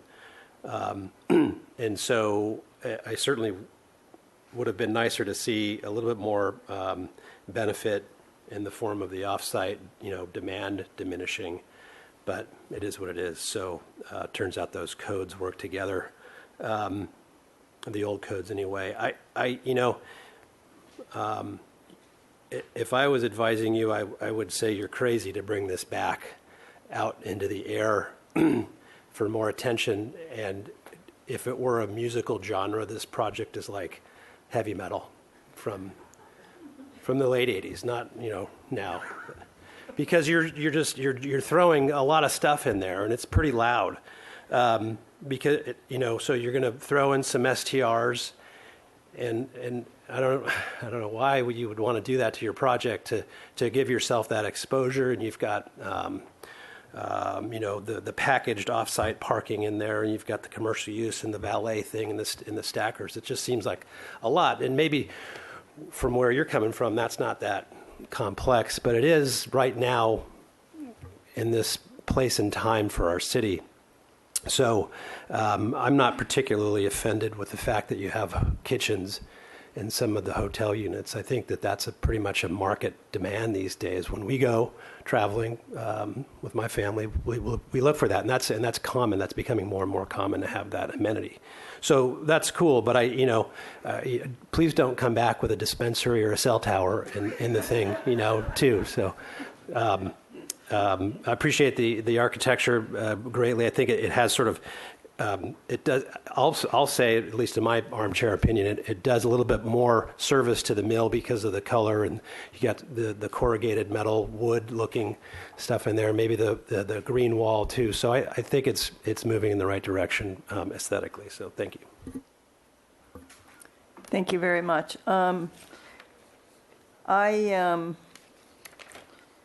I came into this, I've looked, at all the general plan, the policies, and, the highest priority for the city is, under the housing element, is to promote affordable units. And, we've kind of taken away some. But that being said, I was very compelled by Mr. Gorin's comment that they could have proposed 24 larger ADUs and not had these STRs. So I understand that, and I thought that was a very compelling comment. So I will say that I agree particularly with Commissioner Jordan. I will definitely support that it's consistent with the goals and policies of the general plan. I think Commissioner Campanella's comments about the fact that you've introduced the STRs in as perhaps an economic incentive is from a business perspective is good. Although I agree with Commissioner Higgins, don't come back with a dispensary or a cell tower. And I also would like to support, I think the design is appropriate for the neighborhood. I happen to like the design. I do like the colors. I think they're very nice. I would like to see more development of the streetscape. I agree very strongly with Commissioner Jordan that we should have tree grates on Haley. It's a busy street. It's going to get widely used. I also agree with his comments about the planters on Laguna and leaving your car and not stepping into the landscape. I think that's important. And I also agree with the ecotourism. I think, we've developed this AUD program. We're trying to get away from what they call single occupant automobile trips. But I think you've introduced an element here that with the STRs that can can really be enhanced. The experience can be enhanced for those guests by providing bicycle parking and bicycles for them. So, and I would really encourage you to do that. That's a great effort towards sustainability in our city, and you're basically discouraging, if they've driven there, you're discouraging them, go out and enjoy our weather and get out on a bike instead of pulling your car out of the garage. So I would like to see that also. So those are my comments. And I think Commissioner Jordan wanted to make a motion. Pretty sure you prodded me into that. So I'll work through the first two at least, and then make the motion that the Planning Commission finds the project consistent with the goals and policies of the general plan. Second? Okay, any discussion? All in favor? Aye. Aye. Opposed? Okay, that carries unanimously. And Thank I you. would also move that the Planning Commission finds that the project design is appropriate for its location and neighborhood. And I should probably just say for both of these, based on the comments and the references that you've heard from planning commissioners. Second? Okay, we have a motion and a second. Any discussion? All in favor? Aye. Any Aye. opposed? Okay, Commissioner Lodge opposed. And then on that third bullet, unless anybody really has something that they want to pipe up with, I'd just make the suggestion that staff do a good job of incorporating our remarks that we made and furnish those to ABR, unless somebody really wants to jump in with particular motions to look for a majority. Commissioner Campanella? Yeah, I'd like, I know I spoke for a while, but I'd like the idea that the utilization of commercial square footage that they're entitled to, using them for these short-term rentals is a better utilization than they could otherwise do for other types of commercial, like office. If that's not already being picked up in our comments, I'd like that included. Okay, I think you made that comment before. Yeah, I just want to make sure it's picked up because they have to make their own findings on that. So maybe that's something that they could chew on. Thank you. Right, okay. I'm just looking back here. So basically, did you actually make a motion on number 3? You could make a motion that are anybody else that wanted to do so. Well, why don't you, since you're, batting almost 1,000, why don't you make a motion that our comments be forwarded if that's, Okay. Can only go downhill from 1,000, right? So I'll move that the rest of our comments be put together by staff and put down on paper and forwarded to ABR for consideration. Second? Thank you. Okay, we have a motion and a second. Any discussion? All in favor? Aye. Okay, that carries unanimously. Is there anything else that you need, Ms. Arciniega, or are you all set now? That concludes it. Thanks. Okay, great. Thank you very much. Okay, we are going to move on to agenda item 5, but we will take a recess until 2:50. That's when the little hand is on the 3 and the big hand is on the 10. Okay, good afternoon. I am reconvening the regular meeting of the Planning Commission for June 14th, 2018. And we're moving on to agenda item number 5, which is a discussion item. It's the application of Suzanne Elledge of Suzanne Elledge Planning and Permitting Services, Inc., agent for American Tradition, property owner at 433 East Cabrillo Boulevard and 103 South Calle Cesar Chavez, for proposed changes to the waterfront hotel project. The discretionary applications previously approved for the project include a development agreement, a coastal development permit, a development plan, a parking modification, and a conditional use permit. For this discussion item, the Planning Commission shall review the proposed changes to the project and provide input to the Community Development Department with regard to whether the proposed changes are in substantial conformance with the previously approved project. And welcome, Ms. DeBusk. You'll have a presentation, which will be followed by a presentation from the applicant, Ms. Elledge, and I think you requested 30 minutes. So you'll get 30 minutes, and then we will move on to public comment, and we'll give Ms. Elledge a chance to respond to any public comment that there is, and then it'll be back to the commission for comments. And just to remind the commission that this again is a majority vote item. So, thank you, Ms. DeBusk. Thank you, Allison DeBusk, project planner. And as you mentioned, we're here to talk about the Waterfront Hotel. So the Waterfront Hotel was approved almost 25 years ago, and it is a 150-room hotel located near the waterfront. And we're here today to discuss proposed changes to that approved hotel. The applicant has requested a substantial conformance determination for the revisions to the hotel project, and staff is reviewing this as a level 4 SCD, which means that we bring it to a planning commission meeting to get your formal input.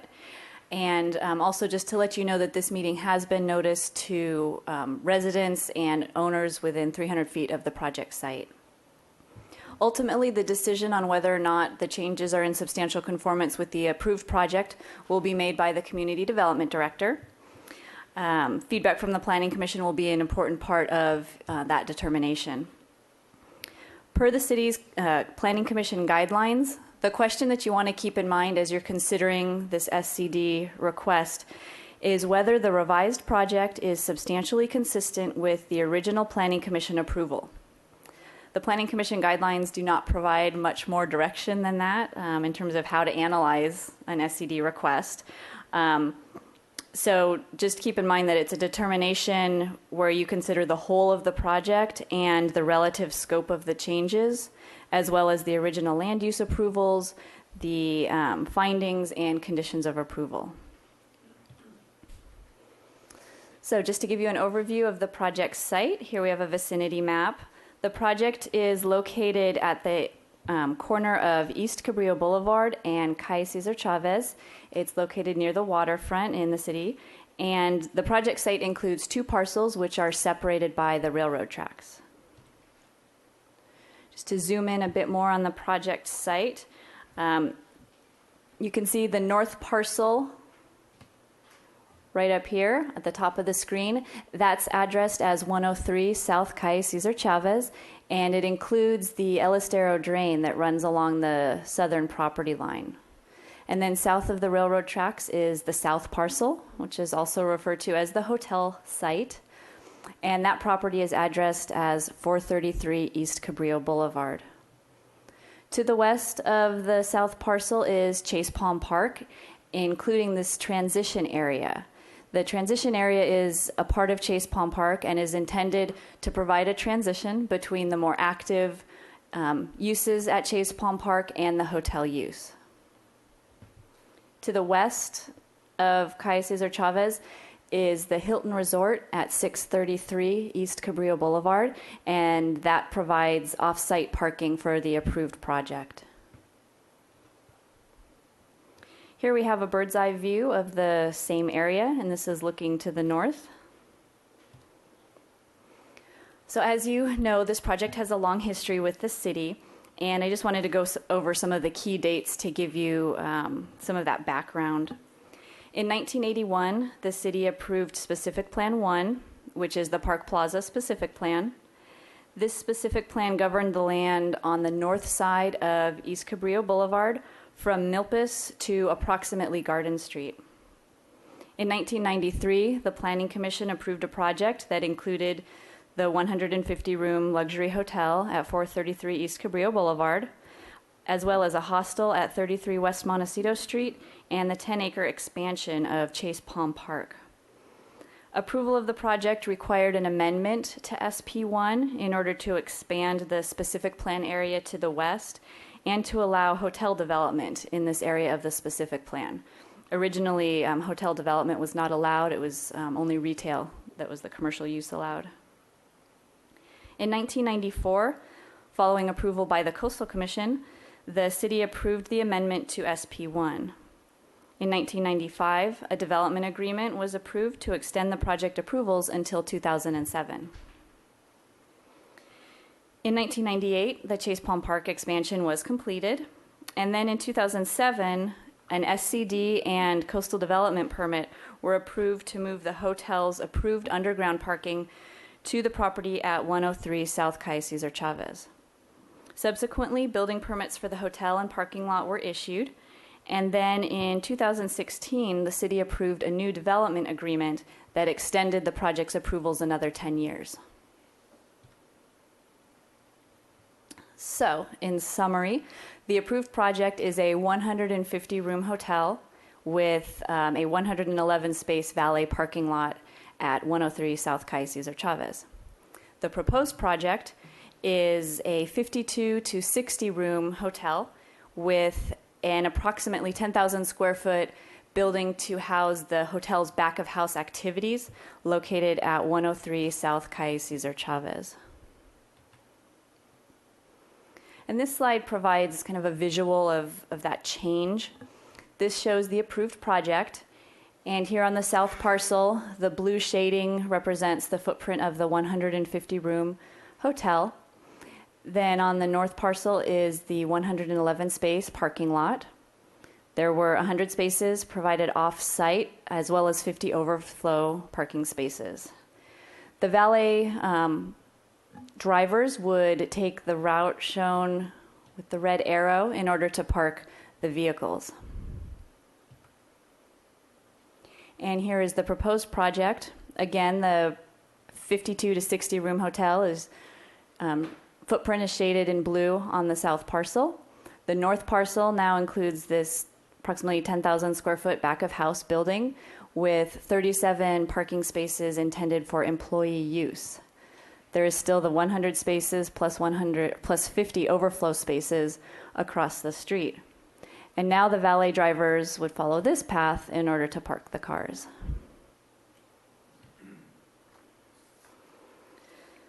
This table provides some key comparisons between the projects with regard to square footage.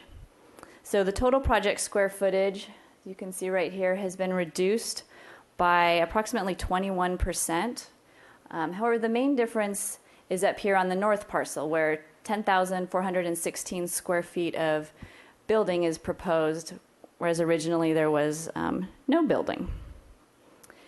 The applicant is proposing some flexibility in the number of hotel rooms provided, ranging from a minimum of 52 to a maximum of 60. Those hotel rooms would all be contained within the 41,000 square feet of hotel room area that is proposed, and that represents a 44% decrease from the approved project. There are also slight increases in the amount of non-room hotel area, as well as public commercial and back-of-house administrative floor area. The development agreement that was approved in 2016 set forth various criteria by which substantial conformance request could be evaluated. As I noted earlier, the Planning Commission guidelines don't provide much guidance in that respect, and so the development agreement tried to address it by including these criteria. Do the revisions result in a cumulative or overall increase to the number of hotel rooms, the total square footage of hotel rooms, total square footage combined, or the overall height? Do the revisions conform with the specific plan? And do the revisions require new or additional environmental review other than an addendum to the EIR? So I'm going to go through each of these criteria one by one with some analysis for you. First, do the revisions result in a cumulative or overall increase to the number of hotel rooms? No, they don't. The rooms would be reduced from 150 to a maximum of 60. Do the revisions result in a cumulative or overall increase to the total square footage of hotel rooms? Again, no. The hotel room square footage would be reduced by approximately 32,000 square feet. Do the revisions result in a cumulative or overall increase to the total square footage combined? No, the total square footage combined would be reduced by approximately 27,000 square feet overall. Do the revisions result in a cumulative or overall increase to the overall height? This one's a little bit more difficult to quantify. Staff believes that the answer is no, and I can give you some of the metrics that we use to come to that conclusion. The maximum building height remains at 45 feet. The amount of building area that's at that maximum height has been reduced by more than 10,000 square feet. And finally, if you look at the third floor area as a percentage of the total building area, that's been reduced from 27% to 23%. Do the revisions conform with the specific plan? Staff reviewed the specific plan and confirmed that the current proposal still complies with all of the provisions outlined in the specific plan. I do want to note that in terms of parking, a modification was approved for the original hotel project, and that modification is still applicable. However, the scale of the reduction of parking has been reduced substantially. The parking does satisfy the parking demand for the hotel and the restaurant and other uses that are proposed on the site, and that's a requirement of the specific plan. And I also want to note that the project is now providing bike parking, and they're providing bike parking consistent with our rates identified in the new zoning ordinance. So they're providing long-term parking as well as the short-term parking, which we think is a benefit, especially for employees. Do the revisions require new or additional environmental review other than an addendum to the EIR? Staff's conclusion is that they do not. We went through all of the environmental issues and prepared an addendum that analyzes each of those issues. The key issues that we looked at included visual resources, traffic and circulation, and biological resources. And the biological resources is due to the proposed work in El Estero Drain.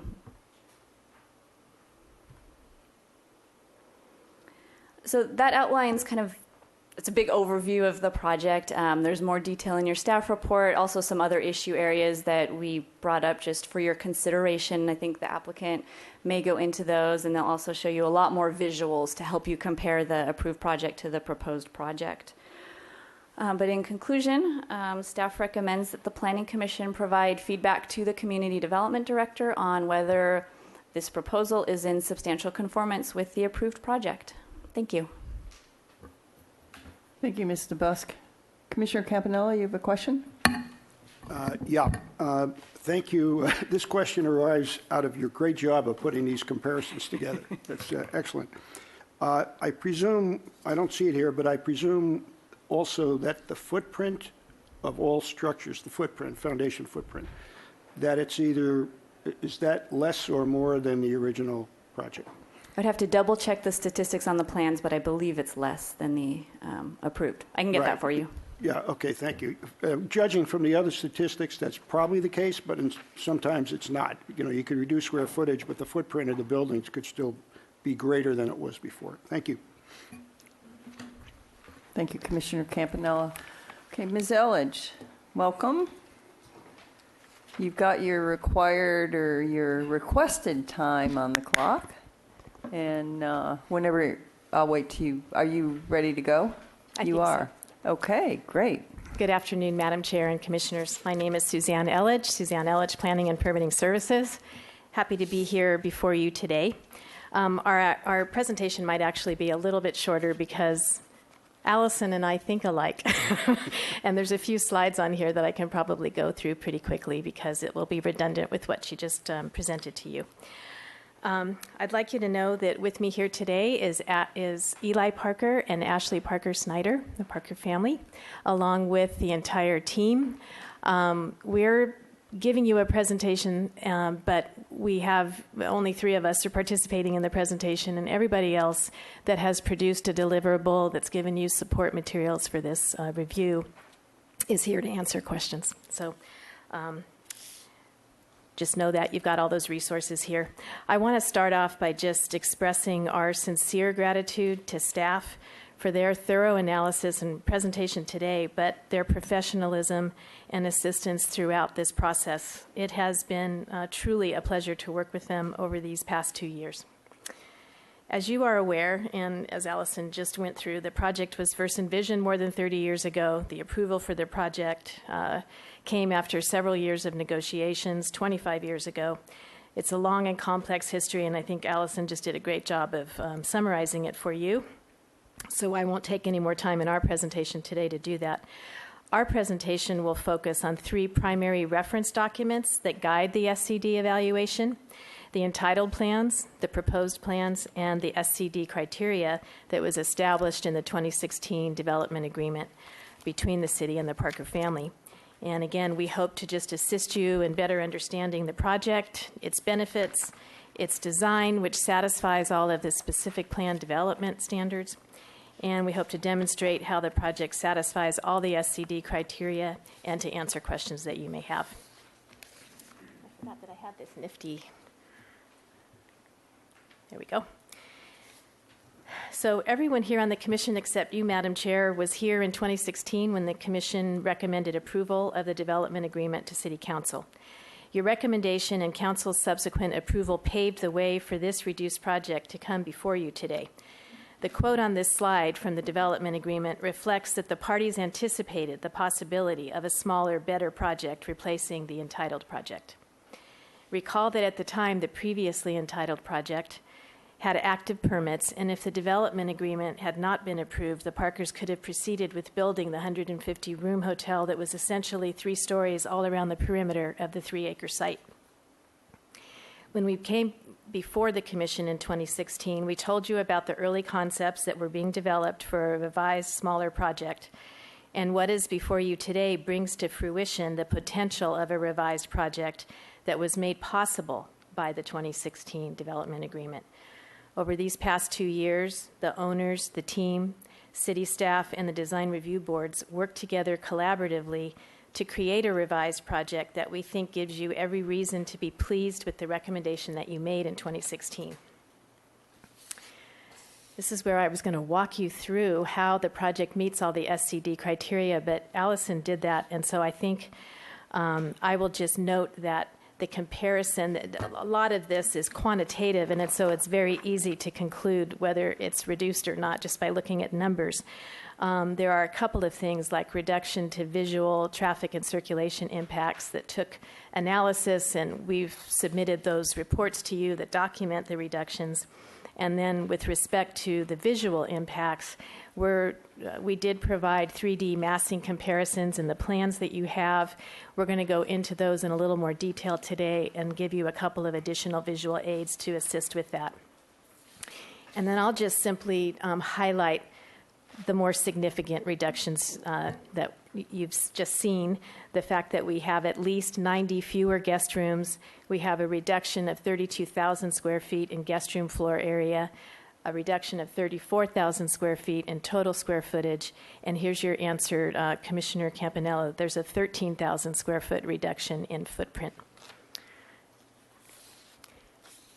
Allison also showed you a slide very similar to this, so I think that I'm just going to pick out things that maybe weren't discussed.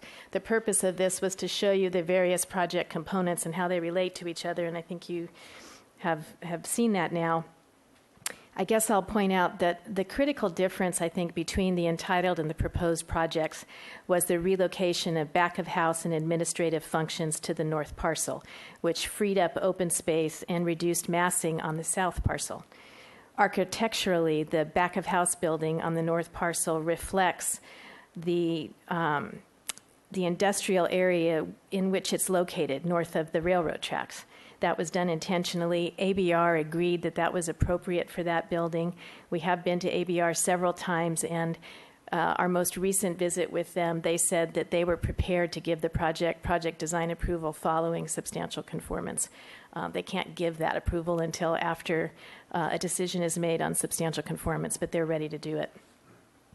Also located on the north parcel is the El Estero Channel. Remediation plan for that channel has been approved by County Public Health.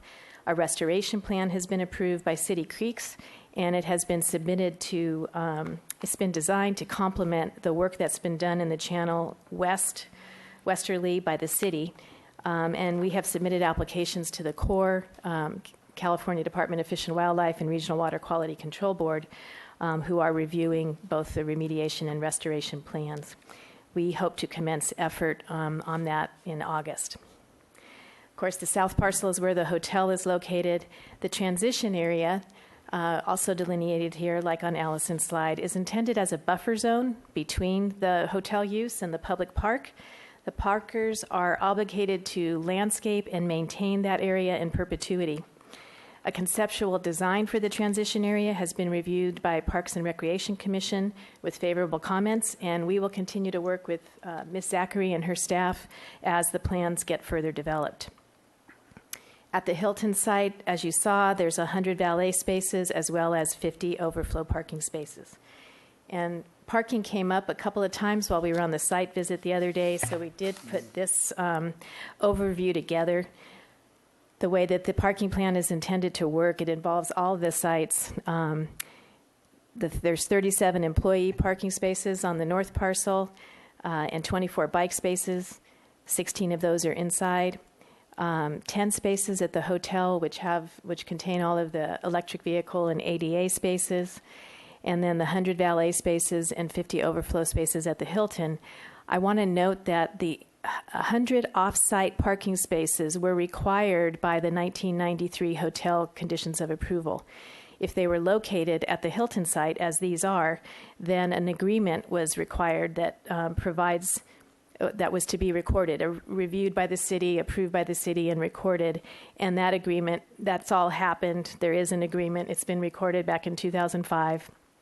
And it also provides for the additional 50 overflow spaces that are available through advance reservation and would be used by this hotel during peak times.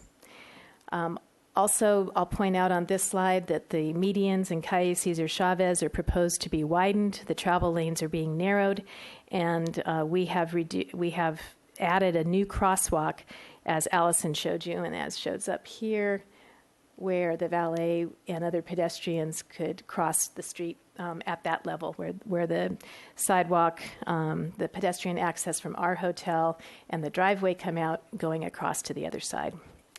Just briefly about deliveries, because that was asked about. The previous hotel did not have any on-site delivery capability. All of the deliveries for the entitled project were to happen on the street. This project, as we explained on the site visit and as this slide shows, all the deliveries go to the north parcel site where you see the dock here, and then they will be distributed to the hotel following that blue line to the south parcel dock in street legal carts that should average 5 trips a day. And we've got some backup slides that show you pictures of the carts and some other detail about this if you would like. The exception to that is 1 or 2 semis a month would be allowed to park street side and unload there. And there's a strict delivery protocol that we proposed and that Public Works reviewed regarding that. They are for non-routine deliveries. The hoteliers very much intend to work with local businesses. That would mean that they will be using small trucks, more frequent deliveries than larger trucks and infrequent deliveries. So now I'd like to transition from the functional to the beautiful, and we'll kind of transition into a part of our presentation that's more design related. And before I hand it over to our landscape architect and our architect, I wanted to highlight for you the excerpts of the HLC meeting minutes from the first time that we took the project to HLC last October, because I think they're pretty extraordinary comments. So they're up there on the slide, and I'm going to read them. This design incorporates the very best and will be a significant addition to Santa Barbara. The size, bulk, and scale are acceptable and a significant improvement over past iterations. The design represents everything the Commission looks for in Santa Barbara architecture, the best of Hispanic design in its massing, poetry, human scale, and building credibility. It exceeds the El Pueblo Viejo guidelines. So they might be too modest to share that with you, but I wanted you to know that HLC really warmly embraced this project. So I'll have Puck Erickson come up. She'll be followed by the design architect, Bob Glazier. I'll have a couple of other comments, and we'll be here for your questions. Thank you.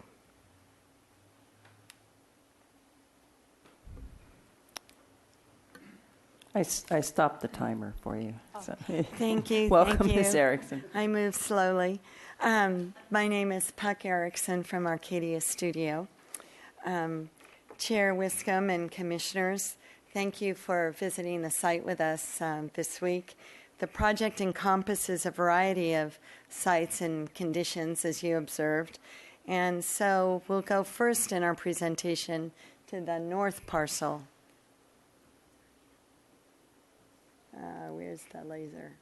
Is that it? Yeah, there it is.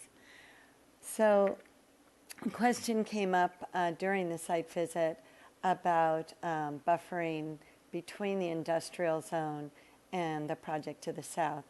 And this part of our landscape frames the building with native oaks and other native trees like cottonwoods that we are using in conjunction with the restoration planning going on for the El Estero drainage. We've worked really closely with the restoration planners and our civil engineer to ensure that we have compatibility both in drainage and landscape.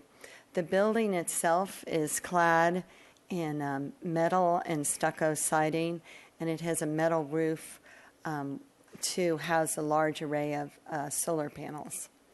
And the rest of the site basically includes the parking and bicycle parking. The next slide, go on. Whoops.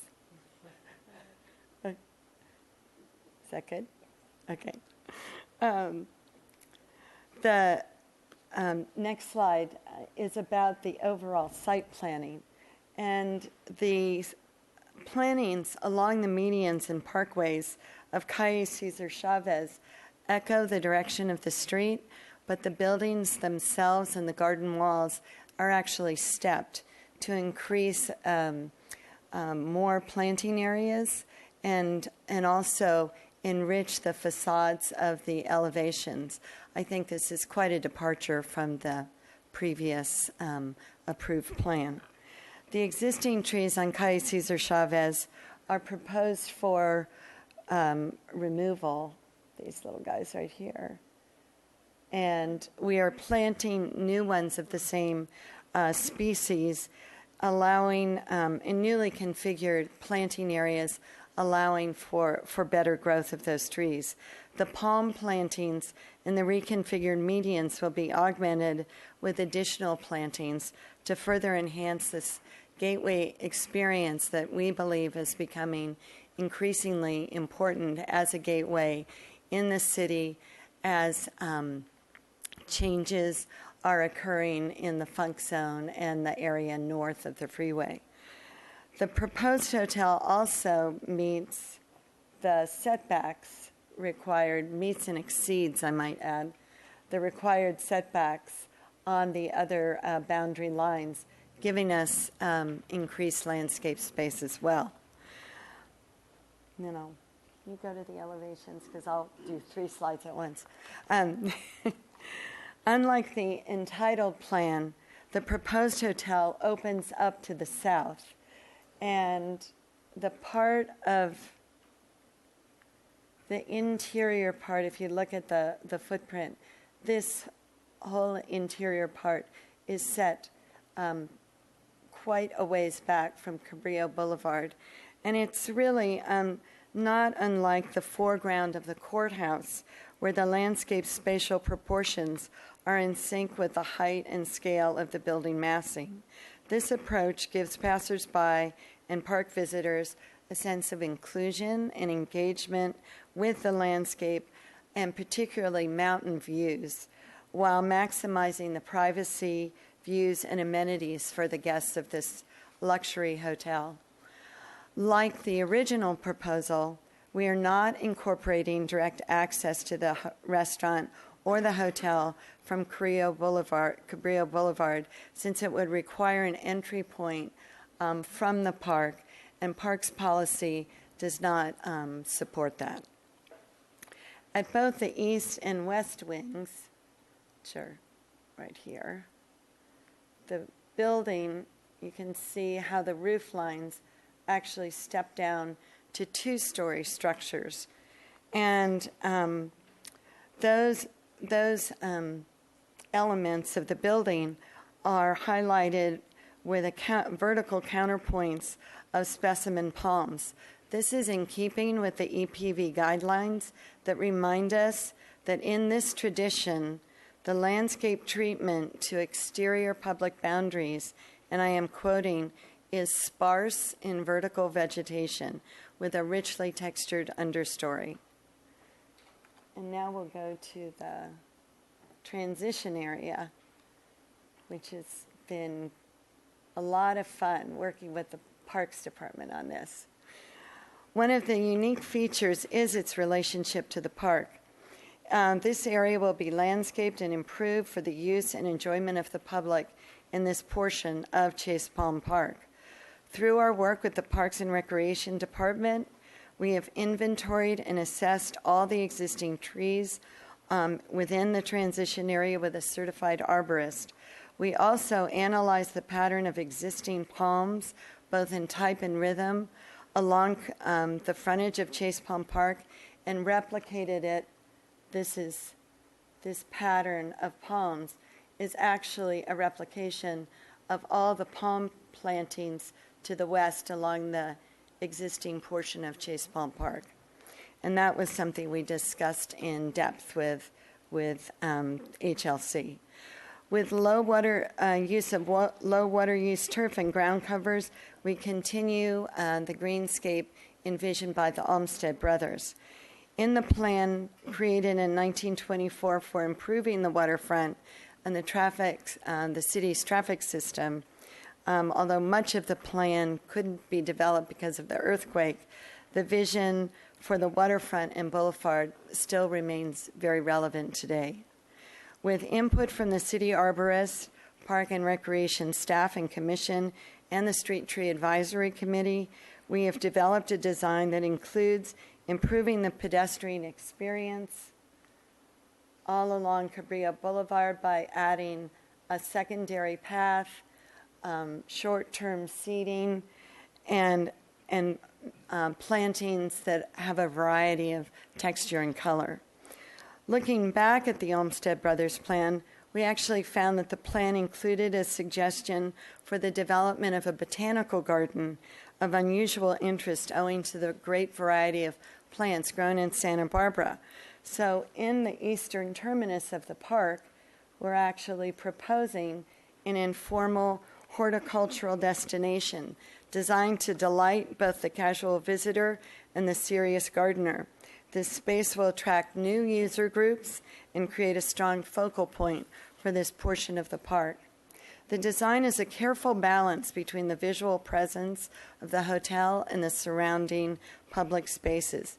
We worked really closely with the architect so that landforms and grading, as you noted on your site visit, were elevated from the street. And through this zone, we have a variety of berms.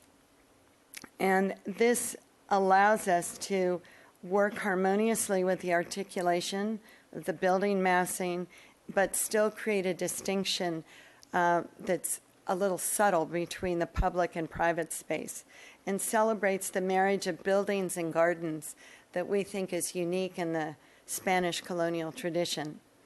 And now we'll move on to the hotel. In the hotel's new configuration, it really opens up to the south, and we have small lawn panels using reclaimed water, of course, and a series of courtyards and enclosed gathering spaces surrounded by dense foliage. Again, we have worked closely with HLC and city staff on such issues as drainage, water resource management, plantings in keeping with the EPV guidelines. The north facade now allows us to actually have more planting along the building elevation itself, as well as to the north of the new service drive, which has planting along the perimeter which was required under the previous plan. We also configured the service drive, you'll see this little bend in it, to ensure that parking and utilities are well screened from the street. The motor court space is also treated as another courtyard space with a fountain and other drought-tolerant plantings, and we're working with city staff to ensure that we adhere to the protocols required by the State Water Quality Control Board. So now I'll turn it over to our design architect, Bob Glazer. Thank you, Ms. Erickson. Welcome. Thank you. Good afternoon, Madam Chair and Commissioners. My name is Bob Glazer. I'm the design architect for the Waterfront Hotel. I specialize in the design of five-star resorts and hotels, and I'm happy to say in my 35 years, this is the first time I've designed a resort in the same town where I live. So very happy to be here for you today and presenting this project to you. Well, I want to first start by thanking the Historic Landmarks Commission. We've had many successful meetings with them, as Suzanne said, very positive meetings and very productive meetings. I've had the opportunity to work in many historic districts throughout the United States and the world, and they are a great group of people, and I think of them as co-designers of this project. I enjoyed our meetings with them very, very much. Great group of people. I think it's important before we go into the design to talk a bit about the site. This part of Cabrillo is quite different from the western part of Cabrillo, obviously defined by the Olmsted Brothers plans, the grand boulevards, much of which you see on the east coast of the United States, but not as common on the west coast. So truly a treasure for our city, the boulevard feeling of the east part of Cabrillo. And I think the goal, one of the many goals I'm sure they had, was to preserve the mountain views from the beaches, from the pier, of course. And I think the broad setbacks, the 75-foot setbacks, really help to enhance what is so significant in Santa Barbara, and that is the views of the mountains. And so for us, the first thing we wanted to do was open up the building as much as possible along Cabrillo, allow views into the heart of the project and to the mountains beyond. I think this is an interesting site as well because there's really no back door. There's no backyard. You'll see in a minute that the previous design sort of turned its back on the city of Santa Barbara, and our goal was to do just the opposite. We want to see this hotel site, this project, to be a gateway from the city to the ocean waterfront of our city. We have to spend a bit of time on this. It's not the most exciting slide, but it's important to talk about the entitled project versus our project today. You'll see after this slide many examples of our three-dimensional comparisons. And all these comparisons, the entitled project will always be the same color. That is a mustard color. And ours is the gray color. The question came up before about size and footprint. I can tell you our project is much smaller. You can see the gray is much smaller than the orange. And that is a big part, and due in big part to the fact that we were able to take the services, much of the services, out of this building and put them on the north parcel. So again, our goal is to minimize the mass along Cabrillo. We have 2 stories along Cabrillo. As Suzanne said, the entitled project has 3 stories. We were able to break down the scale of our building with stepped roofs, stepped floor plans, stepped facades. You can see the long wall along the north property line. It's exactly what we did not want to do, and you'll see all the ins and outs as we go through the presentation here. We wanted to bring life to Cabrillo with the restaurants and other public spaces and really make it a lively place at night. So as you're driving by, you can see into the hotel. You're not seeing just guest rooms, but you're seeing life and activity along Cabrillo. We introduced a large 100-foot opening that is between, right there in Cabrillo, above the Cabrillo sign there, or text there. That is a large 100-foot opening, again, to allow the beauty of the Olmsted linear park to come right into the heart of the hotel and really expand that park-like feeling. We angled the corner on the corner of Cabrillo and Calle Cesar Chavez. In the old design, that open corner was a private pool for hotel guests only. This is such a significant intersection. We wanted to keep it public, and so we've made it only 2 stories, and there's no private spaces there in that corner. We placed the entry court on the back part of the site. I might be able to do that. Sorry. We placed the entry court in the back part of the site here. So again, I have to point this out because this is, to me, one of the worst things that happened is this long wall along the railroad tracks. Our goal, again, is to make this project a gateway from the city down to the waterfront. So we took this big chunk of the site out. It's defined by a 1-story retail building here, the main hotel facade here, and of course the theater over on this side. So we really wanted to have this nice landscape corner and the exact opposite of what was done on the entitled plan. The service was placed as far back as possible. In fact, the service is right here. This is as far back as we could place it from Cabrillo as well as from Calle Cesar Chavez. And let's see, sorry. We'll go through now some comparisons. And again, just to remind you, the entitled design is the yellow color. Ours is the gray. And the buildings will fade in and out. We'll start with always and all 6 of these views. We'll start with the view today, what it looks like. We'll then go to fading into what the entitled design looked like. And of course, the last will be our design today. This is the entitled design. As you can see, it's a 3-story building in the back, much like ours. Ours is now going to fade in here in a second. Although we're 3 stories, we tried to push all the elevator cores back to the inside of the building so not to have them on the outside. So you can see the yellow building is fading away, and this is now the massing of our building. Our next view, this is obviously across Cabrillo looking back at the mountains. I think this is a dramatic view as well, the before and after what you'll see here. Again, the first image will be the entitled design, which is, of course, the yellow building.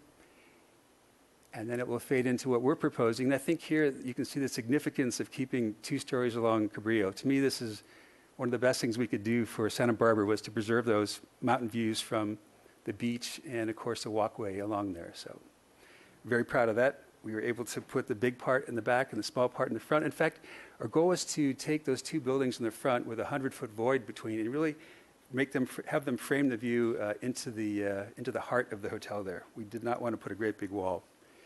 We all stood here, close to here, earlier this week. Was that last week? This week. Sorry.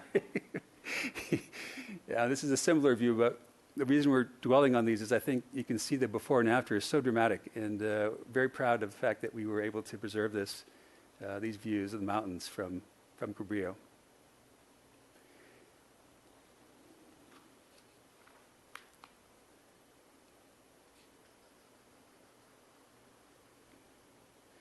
This is actually where we stood. I'm sorry. It was just slightly down the street.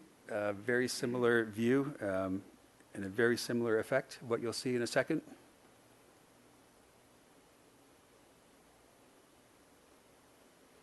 So again, if you can imagine the yellow building was the entitled design, where we're now showing the gray building was a public pool. Not a public pool, the private pool for the hotel, which we thought was a very strange use for such a public corner. So we absolutely wanted to take that away. This is the only view where you can see the north parcel building that we're moving all the services to. It's in the back. You'll see it in a second here. This is, of course, the yellow, which is the entitled design. And we're going to fade into our design, again, 1 story lower along all of Calle Cesar Chavez. And you can see in the back there the north parcel service building. So this next one is my favorite. Again, this is not, to me, the back door. This is not the back entrance to the hotel. It's the main entrance. We're pulling the motor court back here. We're opening it up. We're cutting this facade in half. And you can see, I think this is the most dramatic of all of these. You can see the wall that was designed separating the city of Santa Barbara to its waterfront, which is absolutely the wrong thing to do. This is actually a pretty public visible corner here. When you're on 101 or you're in the train, you absolutely will see these facades. So our goal was to take away the whole corner of the site there, make it a densely landscape courtyard Puck just talked about, and really open it up and make a welcoming motor court, not only for the hotel guests, but really for the whole city. These aren't as exciting, but just want to quickly talk through these. You can see the landscape courtyard at the back. The landscape courtyard at the back. Sorry.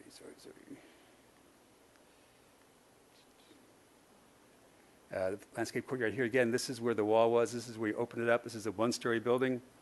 You can see the setbacks along Cabrillo, the 75-foot setbacks, and the 100-foot opening we allowed, we brought into the project to continue the visual landscaping of the park into the heart of the project. As I mentioned before, service is located here as far back as we can from Calle Cesar Chavez as well as Cabrillo. Second floor plan, this is one of the first things we did when we took over the project was put all the guest rooms on the second floor. Originally, many of the guest rooms were on the first floor.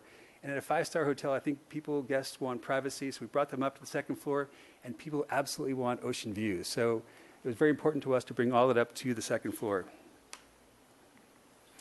Here you can see the stepping. We're going from 2 stories where the gray is, the roofs, in keeping with the historic architecture of Santa Barbara. There's broken up roofs, broken up tile roofs. You can see the third floor and how it steps back and how it's 2 stories along Cabrillo and Calle Cesar Chavez. This is, of course, the third floor roof. You can see the full stepping of the roof and the interesting massing and the sculptural qualities of the architecture. I'm happy to say this is the first rendering we ever brought to the Historic Landmarks Commission, and it's almost the same, so very happy with that. This, I think my favorite part of this whole drawing are the arches. Thank you. My fingers are too fat. The arches here, which were inspired by the Cabrillo Pavilion, which is currently being restored, the 2-story arch of the Cabrillo Pavilion. We've added 3 here to allow guests and visitors views out across the lawn to the ocean beyond. And you can see the village-like massing, the light-colored plaster walls, and of course the depth of the fenestration on the facade. The bigger the opening, the deeper the fenestration is, and that's been done consistently throughout the project. Another quick perspective along Calle Cesar Chavez, you can see the motor court at the end, the right-hand side there, and you can see how we stepped the facades, stepped the roofs. We've done a variety of openings along the street. The last thing we want is 100 rooms or 60 rooms that all have the same opening, so we've employed this idea of having different openings in all the rooms. You can see also the picturesque skyline, the chimneys, the step-back third floor, and of course, and I'll show you in a second here, the paseos that go through this facade of the hotel.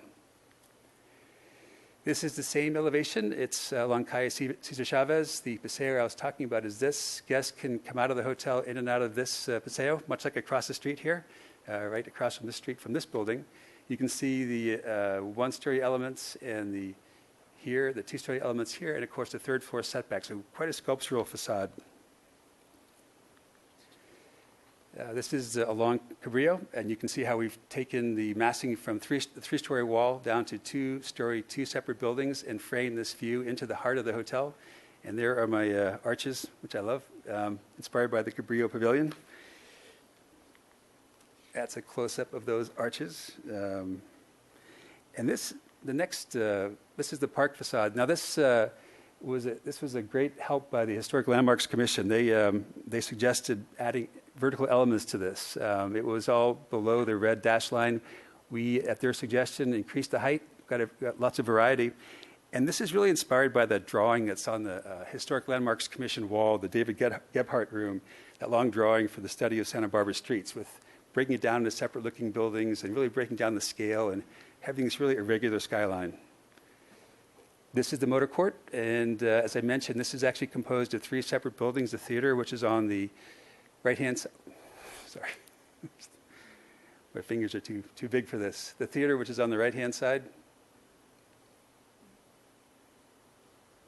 Yes, the theater's on the right-hand side. The main hotel entrance, which is in the center here. And, of course, the guest rooms, which are the 2-story pieces here. And what you're not seeing here, which is behind you, is a 1-story retail.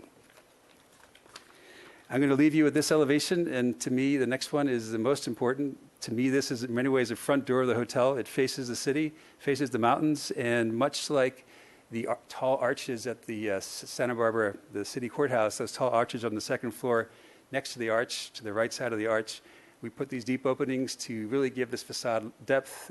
We see lanterns in there at night. This is not the back of the building, it's the front. Added many roof planes, step facades, and to us, in many ways, this is the front side of the hotel. And we think it's an appropriate response as a site which we see as a gateway to the waterfront. Thank you, Mr. Glazer. You are substantially over your time by about 5 minutes. So do you want to wait until after public comment and then you can get up and make Thank you, because your I think it's comments? only 2 to 3 minutes. That'd be great. Thank you. Okay, thank you. Yeah. So I think what we'll do is open it. Do we have any? We do. We have. Okay, we have public comment. So we have Ms. Gott. Come on up. Welcome back again. Thank you. And today's all about parking, but this is a gorgeous project. 25 years ago, were people charging for parking? Were we actually permitting hotels with valet parking? You know, the new Hilton / Vest Parker has just gone to valet parking. You know, there are a lot of people that don't want to pay. They will park somewhere else. If you take a look at the actual requirements for this particular project and you just back out the numbers, you look on the first page and there's 159 parking places, and the required use for the north side is 37. That leaves you with 122 to park. If you actually have 60 hotel rooms, do the math again, you end up with 62 parking places that are now required. Then if you start looking at the outdoor seating for the restaurant, that's only 123 places. Actually, inside is 123, outside is 40. If you were just looking at the inside, you would need another 41 parking places. 62 minus 41 is 21 parking places.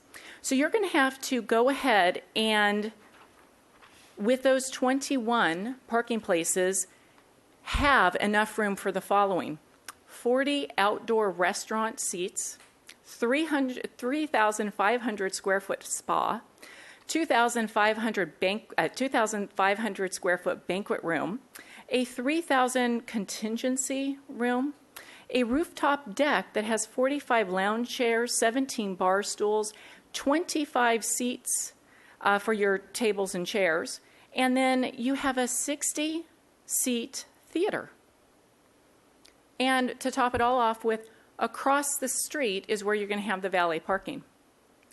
Does that sound like this is the same project as the previous one, where you're going to have valet parking now versus non-valet then, and you're going to have a theater and all of these other uses?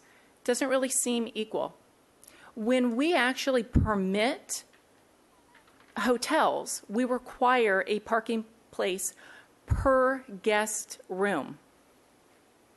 But we don't say that it must be free. It is an opaque pricing policy now for revenue generation when you are looking at valet parking. Thank you. Thank you, Ms. Scott. Okay, Ms. Elledge, come on back up. Give you just a couple minutes. Thank you very much. Before we close, I just wanted to remind everyone, lest we forget some of the more significant community benefits that came with the project, that actually came decades before the project hits the ground, that have served the community for many, many years in advance of the hotel. And I wouldn't want these to get lost or go unrecognized in the midst of the SCD review. First of all, the dedication of land for Chase Palm Park, 5 acres, nearly 5 acres, for the largest waterfront park we have in the city. $1.2 million to date have been contributed by the Parkers for the maintenance of the park. More than $400,000 were contributed by the Parkers for the Calle Cesar Chavez expansion, and $124,000 for the traffic signal at Cabrillo and 101. These were transformative improvements to circulation at the waterfront, particularly the extension and improvement of Calle Cesar Chavez, which for more than 20 years has served our residents and visitors alike and serves as a gateway, another gateway to the waterfront. As a wrap-up, I'd like to assure you that over these last 2 years, we've been working hard to vet all aspects of this project. This is not half-baked. In addition to the Parks and Rec review, Street Tree Committee, HLC and ABR reviews that we've talked about, we've had several meetings on site with Public Works to talk about the Calle Cesar Chavez improvements. We've met with the railroad. We've met with CPUC. Remediation plans for El Estero have been approved by the county. As I told you before, we're going through the permit process with the Corps and Fish and Game and Regional Water Quality Control Board. We provided an anticipated schedule for build-out of the hotel. The team has been very busy. The owners have been in discussions with potential partners and operators, and the timeline required by the development agreement is short, and so we intend to continue to make good progress on moving this project forward. We appreciate your review of the SCD materials, your site visit. We look forward to your comments and to Mr. Buell's decision. Eli Parker would like to just make a very short statement, and then we'll just close with it's a few second video animation that just takes you as though you're driving along Cabrillo, turning north on Calle Cesar Chavez. 1 more minute. Okay, I can give you 1 more minute. It's kind of, you had... I'll do you better than that. Madam Chair, Commissioners, Eli Parker speaking on behalf of the Parker family. Thank you.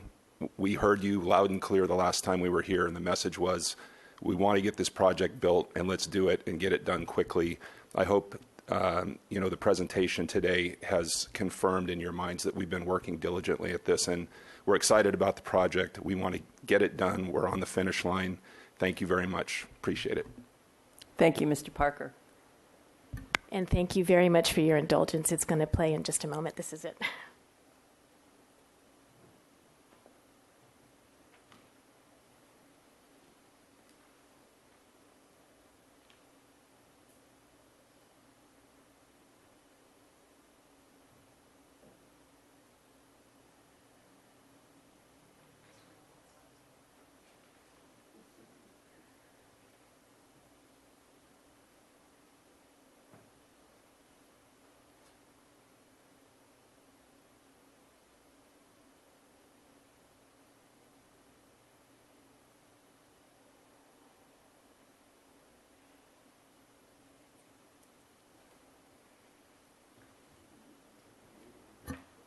Okay, thank you very much. We are closing public comment. Thank you for the video, and it's now to the commission. I think, Ms. DeBusk, do you want to put up your last slide with our charge for this this meeting?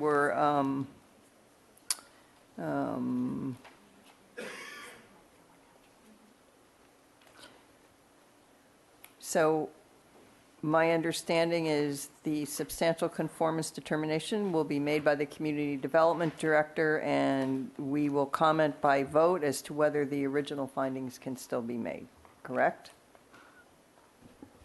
Chair Wiscombe, you'll majority vote as to whether or not you find the changes in substantial conformance with the approval. Okay, great. Good. Okay, so we have some lights on. I don't know who was first. I'll start with Commissioner Lodge.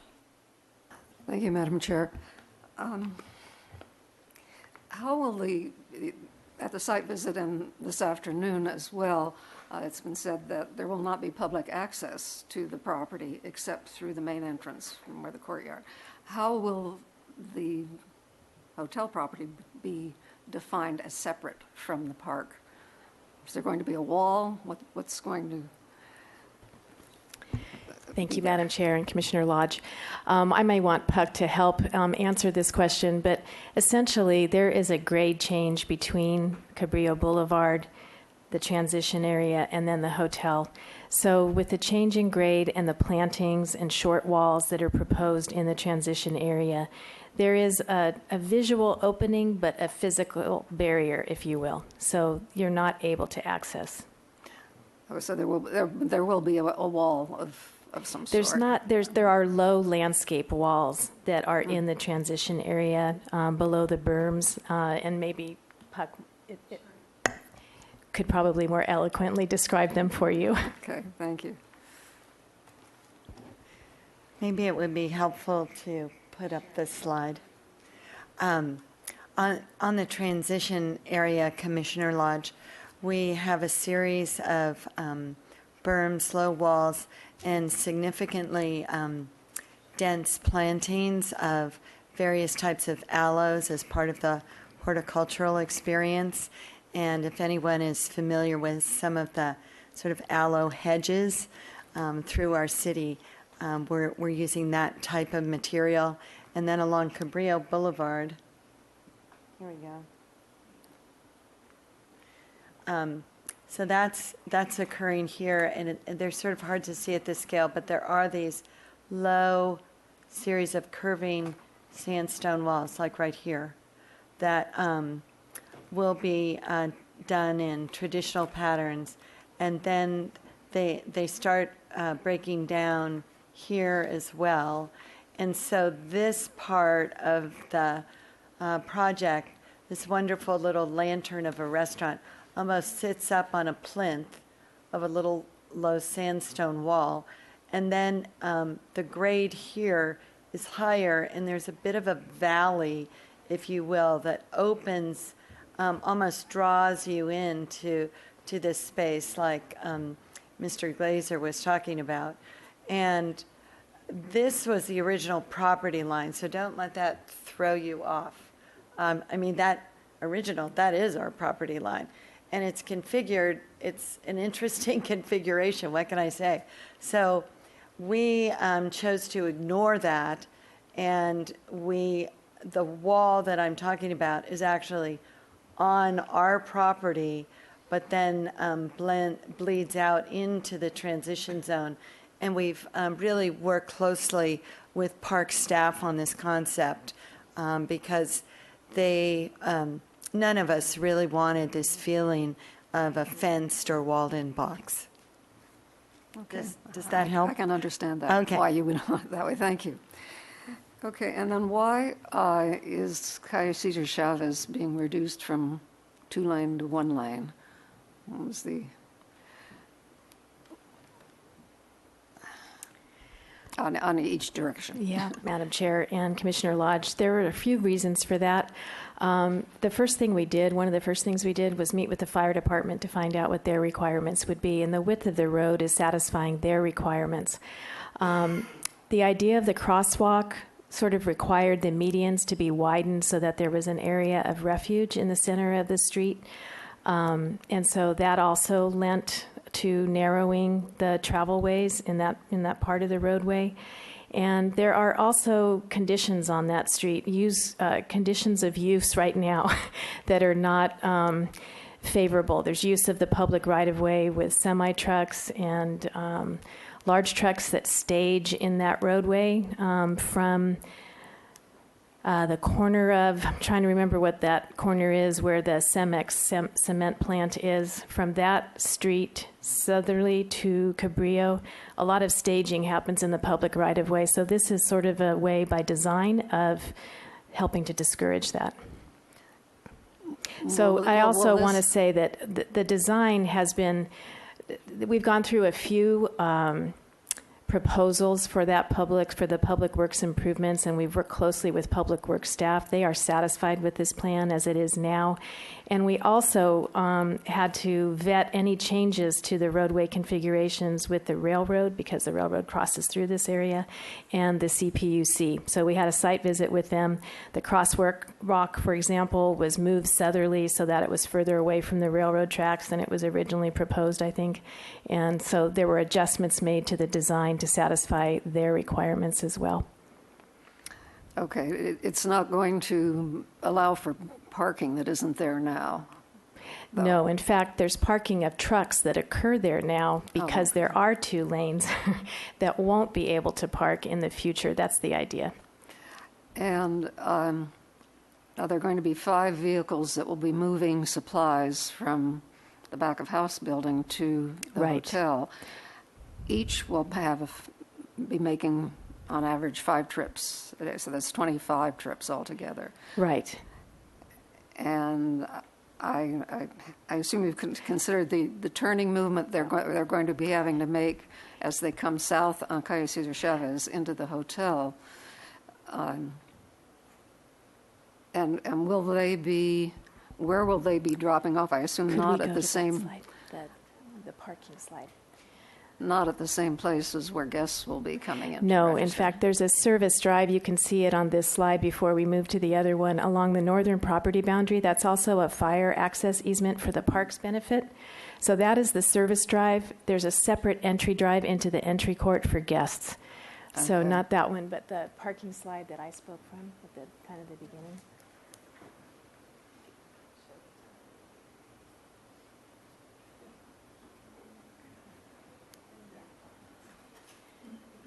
So the thin blue line shows you the travel path for those carts. If you go to the north parcel dock, you'll see there's an arrow there, and it leads to the south parcel dock, and that's where those vehicles would be. That's the route they would take. The driveway for the guests is further south, right here. Okay, and while the red light is there, there's a separate little building near Cesar Chavez, which I couldn't find. This one.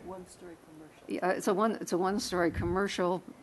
There retail was labeled. What? Yes, so it seems kind of curious. The little building, actually, and Bob Glazier could speak to this from an architectural standpoint. It sort of serves to maybe punctuate isn't the right word, but from an architectural standpoint, if you look at that elevation, it really what's the word, Bob? It encloses the entry, and it's more pleasant. But the use of that building has actually changed a few times during the course of our planning in the last few months. It could be simply storage. We have assumed it to be retail because that would be a worst-case scenario from a traffic and parking standpoint. And so that is what we calculated, was assuming it would be retail. There's been a point in time when we thought that would be where the employees' break room might be and where they would clock in and out. We're not doing that anymore. So a few different things was considered, but it does have an architectural purpose. Okay. And Bob could speak to that again more eloquently than I could if you'd like to know more about that. Okay, and then the sort of like the elephant in the room that nobody's talking about. There are 90 rooms that the council has said that the Parker family can build sometime in the future over on the Fess Parker Hotel site. And I'm concerned about has all of that been taken into consideration with the parking that is now going to be for this hotel over on the Hilton Hotel site? Plus, there are also some parking spaces there at the end that parallel the parking area parallels Calle Cesar Chavez that I believe is just general public parking that was a requirement for the hotel. So how is all of that going to be figured out? Chair Wiscombe and Commissioner Lodge, that has not been looked at because, the overall transfer was analyzed with the original development agreement, but we don't know where those hotel rooms will go. It wouldn't necessarily be to the Hilton property. It could be anywhere in the city, and so that would get looked at the time as a transfer of existing development rights, and that's where we would analyze any environmental impacts, parking requirements, et cetera. So it hasn't been done because it would be speculative as to where those rooms would go. In terms of the parking, I believe that the Hilton has a requirement for 17 public parking spaces, and those are provided along Milpas Street. The ones in this portion of the lot on Calle Cesar Chavez are private parking spaces. Oh, they are. Okay. I wonder because they're outside the gate. Okay. All right. Well, I guess I'm concerned that, obviously this is an improvement over what of the approved plans, but taking into consideration the 90 rooms that are not going to be built here, and it seems to me that we do have to think about what the impact is going to be if they do end up on what's now the Hilton side. Madam Chair, Commissioner Lodge, Yes. that will happen at such time as if a proposal like that came forward, that analysis would have to be completed. Okay, thank you. Thank you, Commissioner Lodge. Commissioner Jordan, I know you have a time certain departure, so. I just have a couple questions for staff. Mr. Busk, I know we conversed about this, so let me break my usual rule and just talk for a second about context, then I'll get to a question. So the way I read the approved project versus the proposed, I don't know that this is accurate, just the way I read it, is that there's probably more of a reliance on the Hilton lot than there was before. So that may not be accurate, maybe. And then the Hilton, Fess Parker, has just undergone an extensive remodel and a rebranding. So their presence is a little more in people's mind and attractive. The tennis courts on the end of that property years ago just used to be tennis courts for guests, but they actually serve an off-site purpose now. They run camps and lessons that have nothing to do with the hotel guests. And then across the street at the proposed project, there's very little in the staff report, and I don't know why there would be, about uses there that will involve off-site guests. So events, luncheons, that type of thing, weddings, that people are coming from other places. So all that in context, can you tell me how you went through and either used or dismissed some of those of my concerns in coming to a recommendation that the parking is fine and it still substantially conforms to the approved project? Does that make sense? Is that broad enough? Okay. Chair Wiscombe and Commissioner Jordan, we did review a parking demand study that was prepared by the applicant, and that parking demand study went through several iterations as the project moved forward. One of the main things that staff was looking for at first was for the different uses to be broken down more in terms of the restaurant use, the conference facility, and all those, what parts of the hotel are open to the public, what are only for guests. And so all those areas were laid out, and parking demand analysis was done based on those individual uses. And so the conclusion was that the project is still meeting the parking demand, which is, as was for the approved project. The parking demand for the approved project was higher than the demand for this project based on, the number of hotel rooms.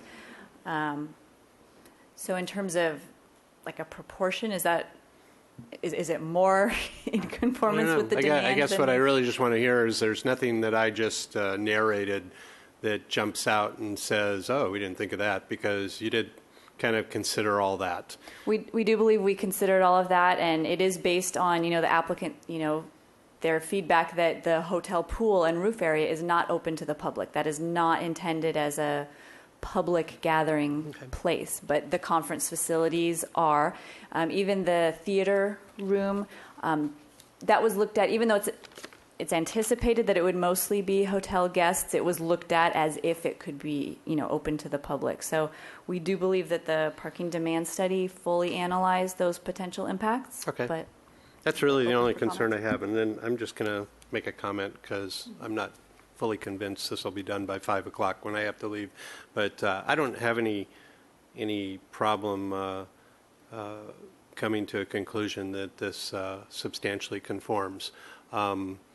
That's with the due consideration that projects like this, that are the ones that I've seen in 9 years, that are multi-generational, multi-decade, they tend to start out on pretty even footing with the city and the project as partners, and as they drag on, there's a pressure to get something done there, put something in the hole, or in your case, get the mound down and build, right?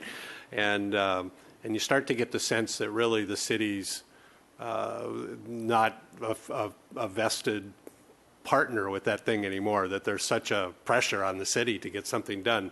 I think everything that's been said that's an improvement is an improvement. Your architect called it, no back door? I was thinking it was more like a campfire. So I really kind of like that circle around the enclosure versus what you obviously picked as the worst view, that long wall along the railroad track. But I'm really interested to see it come to fruition, get the mound down, get something in there. The only comment I would have is that I heard repeatedly that you're calling both Cabrillo and Calle Cesar Chavez as Grand Boulevards, a gateway experience, and I would The only comment I would have is I think you should do everything you can to make that pedestrian experience along Cali Cesar Chavez the best it can be. Wide sidewalks, tree grates. I get on that, I just can't let it go. But I think you're doing great work on the transition area and the integration into the park, and just not to shortchange yourself on where people are going to walk going up Cali Cesar Chavez. So, but if I'm here when we vote, I will have no problem voting affirmatively that this is a insubstantial conformance. And if I'm gone, you can just remember I said that. So, thank you, Madam Chair. Thank you, Commissioner Jordan. Commissioner Campanella? Thank you. To follow up on the footprint, that's one of the, on page 12 of the development agreement, the list the items to be considered for substantial conformity guidelines, and the applicant put those up on the board. There is the total building footprint as one of them. The 14,000 square feet reduction, square foot reduction, is that just at the main hotel, or is that net of the building that's going on the northern property? Put that one up. Madam Chair, Commissioner Campanella, we actually have in our attached to your staff report was a letter that we submitted, and we have a table on page 10 of that letter that provides the combination of the footprints on the footprint on the north parcel with that of the south. And when you add those together and compare them to the original project, let me just look at this so I give you the correct figure. The footprint, the total footprint of the south building that was of the hotel, the approved hotel, was 53,622 square feet. Our hotel building is 36,814. And when you add the north site building, which is 3,423, you get a total footprint of 40,237, which is a 13,385 square foot reduction.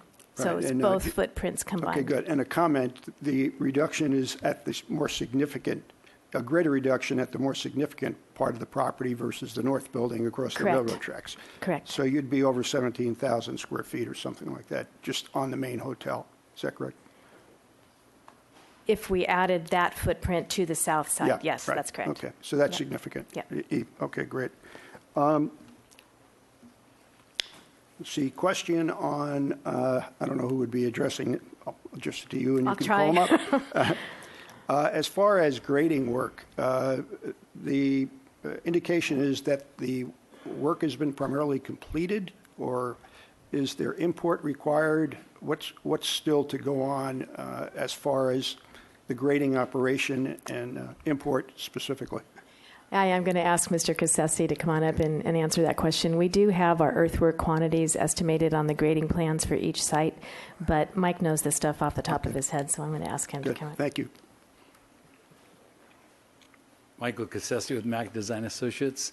Madam Chair, Commissioner Campanella, yes, we have sufficient soil. The stockpile that you observed on Tuesday will be used at the hotel site and also at the on the northerly parcel.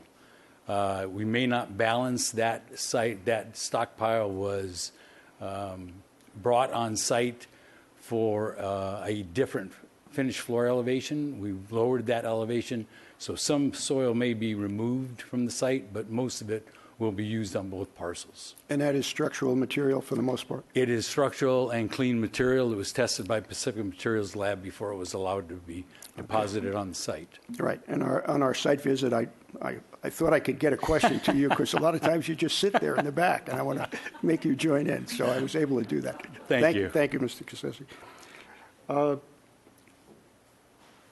On the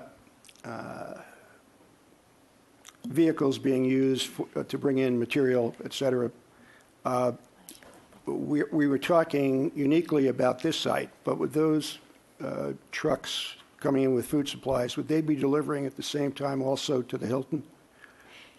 No, the operation that we're describing is strictly between the north parcel and the south parcel for Okay, this so there's hotel. no problem on how do they get across Cesar Chavez, and turning around and trying to get across, it's not an issue. We don't see that as one. And I do have a graphic of those carts just for your information because That's it fine. came up. Okay. It's a one-stop. Okay. I am just leading into a question. I'm really happy with the, let's call it remote parking, because I think the experience for guests is going to be much better. We see where that's done well, not having parking next to the hotel. A lot of examples in our city, and we see where maybe, spending a lot for a room and being on a parking lot with your balcony is not the best situation. And the atmosphere that you're creating is really good. Following up on a couple of the questions on parking in the Hilton Hotel property, with potentially a transfer that would of square footage or hotel rooms to the Hilton site, that would obviously, yes, it would be their own analysis that they have to do from an environmental standpoint. But as far as the utilization right now that's being relied on the Hilton property for fixed or overflow valet, are those temporary, or can they be, are you always going to have the use of that? If there becomes a need for Hilton to need that spots, does that go away? And then all of a sudden you come up short to what you're telling us now? It's in perpetuity. It's an agreement that's been recorded. It's not temporary in any way. I think the Hilton property is well known for having excessive parking. I think I've heard the statistic of 9 acres of parking.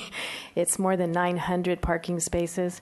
Nothing's changed on that site in terms of number of rooms, the amount of banquet capability, restaurant seats, etc. So nothing's changed in that regard. They have excessive parking, and they have, they're obligated to provide these 100 spaces and the 50 overflow by advance reservation. Okay. Now, we spoke about the parking.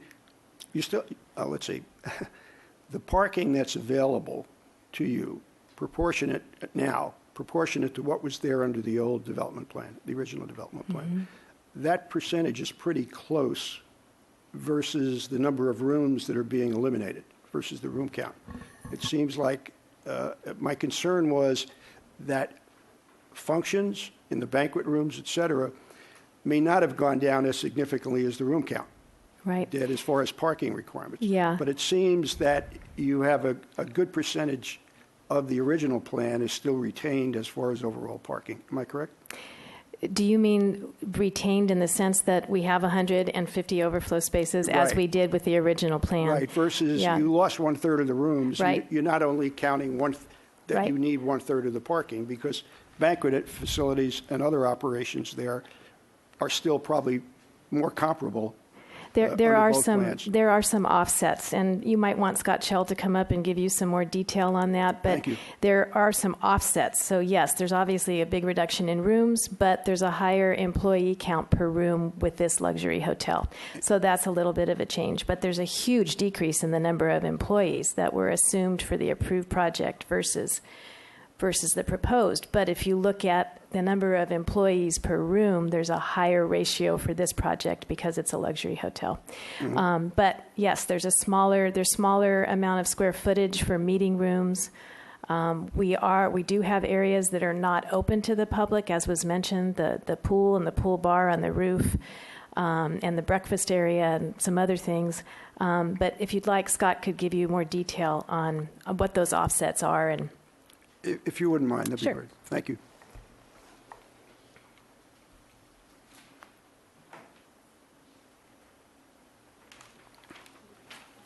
Good afternoon. I'm Scott Schell with Associated Transportation Engineers. And I had gone through some of the stats for the approved hotel prior to, and it came from the EIR that was published. So, of course, it had 150 rooms. There were 199 indoor seats, 167 outdoor seats, and a banquet room that was about 2,000 square feet larger than the one in the current hotel. So the seats have gone down a lot, and the size of the banquet facilities have gone down a lot. With respect to sort of the parking comparison and the ratios, the current hotel is providing 2.45 spaces per room for all of those things. That's without the extra parking.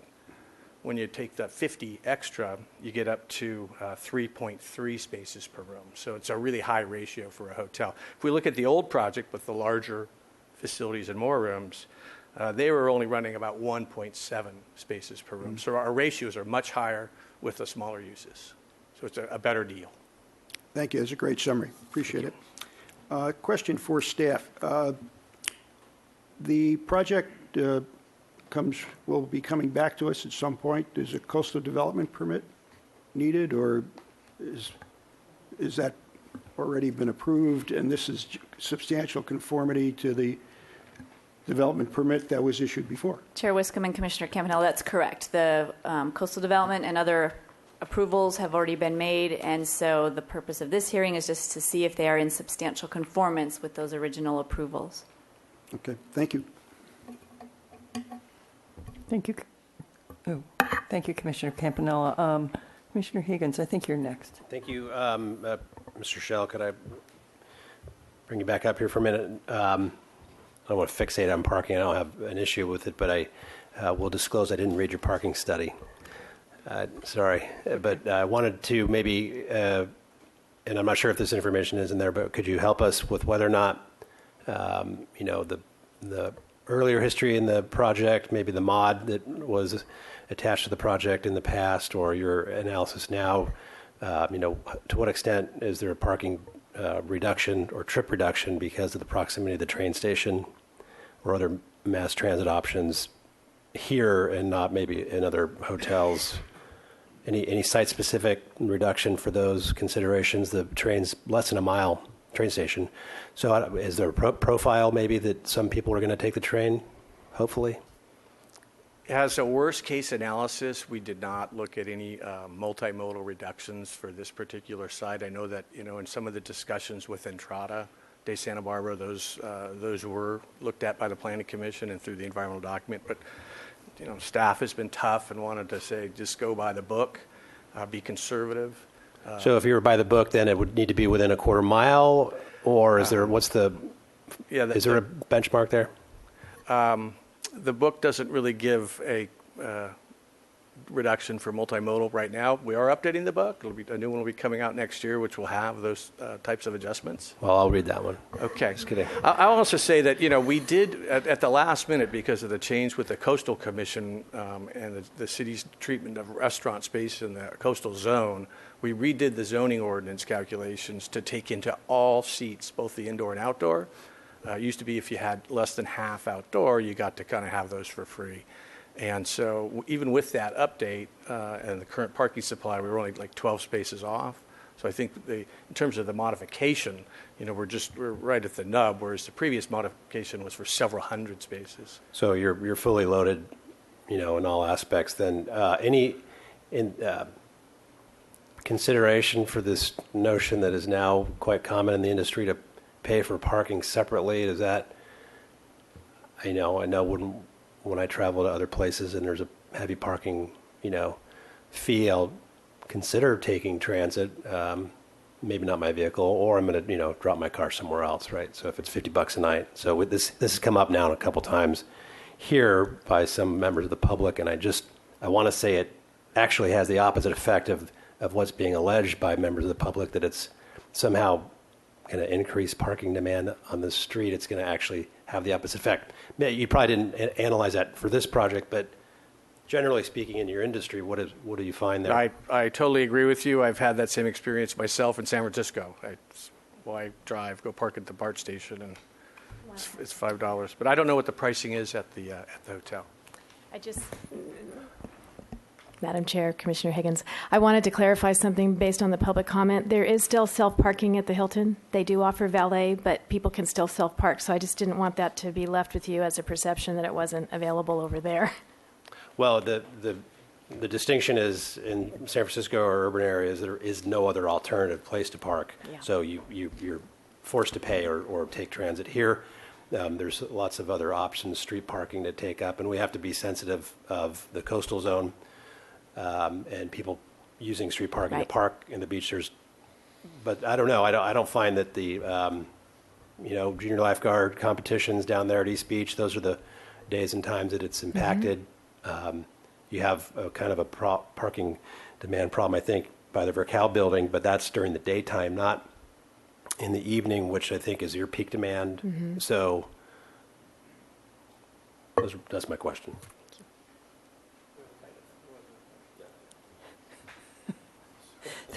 Thank you, Commissioner Higgins. Commissioner Schwartz?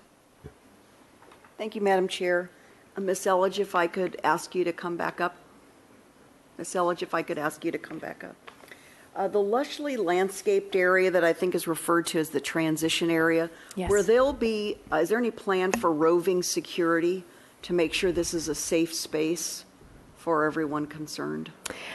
I don't think we've had too many discussions about that, but it's in the best interest of the hotel to have security in that area along with their own site, and they are responsible for maintaining it, so I suspect that will be the case. Okay. Madam Chair, if I can give a little more specificity, the transition area is really part of the park. It will be installed. It will be maintained by the hotel.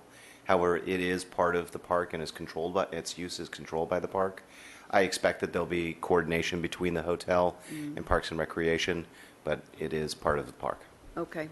Thank you, Mr. Vincent. That's very helpful. Then I would, let's see, that was that question. Ms. Elledge, in our last hearing on the project, the 17 public parking spaces at Milpas and Calle Puerto Vallarta, is that the right street? Yeah, right there at the corner, across from Tri-County's Produce. I had asked that the signage be improved so that people are aware of who can park there, the type of parking. I'm not sure that has occurred, and I don't know then when it's required to occur. Could you just make a note of that? Yes. Okay. And then, let's see, I want to talk to you about, I think you mentioned that the 50 spaces available across at the Hilton are by reservation. How do you conceive of that working? The agreement actually who can reserve it, in other words? The Waterfront Hotel can reserve those 50 spaces through advance reservation, and the time frame is specified in the agreement.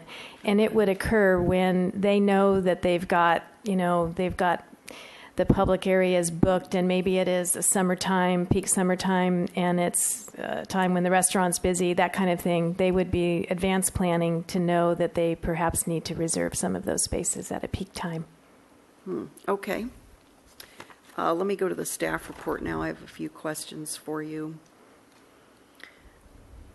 I don't know if it's for you or for staff. So with these assumptions made about the use of the banquet rooms, theater, retail, spa, and restaurant/bar, and I have mentioned this to you, I wanted to understand if it's going to be strongly marketed to, or I guess that's the way to put it, to the guests versus being destination experiences for other, non-guests.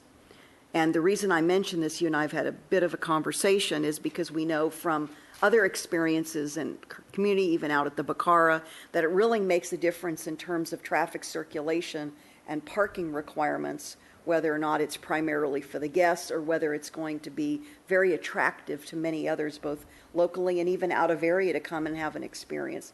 We just look at the popularity of Convivo now at the Santa Barbara Inn, just as one nearby example. So could you maybe talk to me a little bit about that and what the thoughts have been? Yeah, we were very clear in our submittal materials about which portions of the hotel were going to be open to the public and which were reserved for guests. As far as how those areas would be marketed, I haven't had a discussion like that, and I don't know whether there's anyone here who is able to speak to that right now. But we would accept your comments about how we should do that. We just haven't had that discussion. Well, let's see. Okay, I'll reserve that for maybe comments to you and staff. Let's see, then I'll go to page 3 of the staff report. Okay. So my question maybe to staff is, so if the substantial conformance determination is granted, would then the new project entitlement be a maximum of 60 hotel rooms? Is that would be a fixed number, kind of the new ceiling, so to speak? Yes, okay. Correct. All right. And then maybe to Ms. DeBusk, but don't go away, Ms. Elledge. Okay.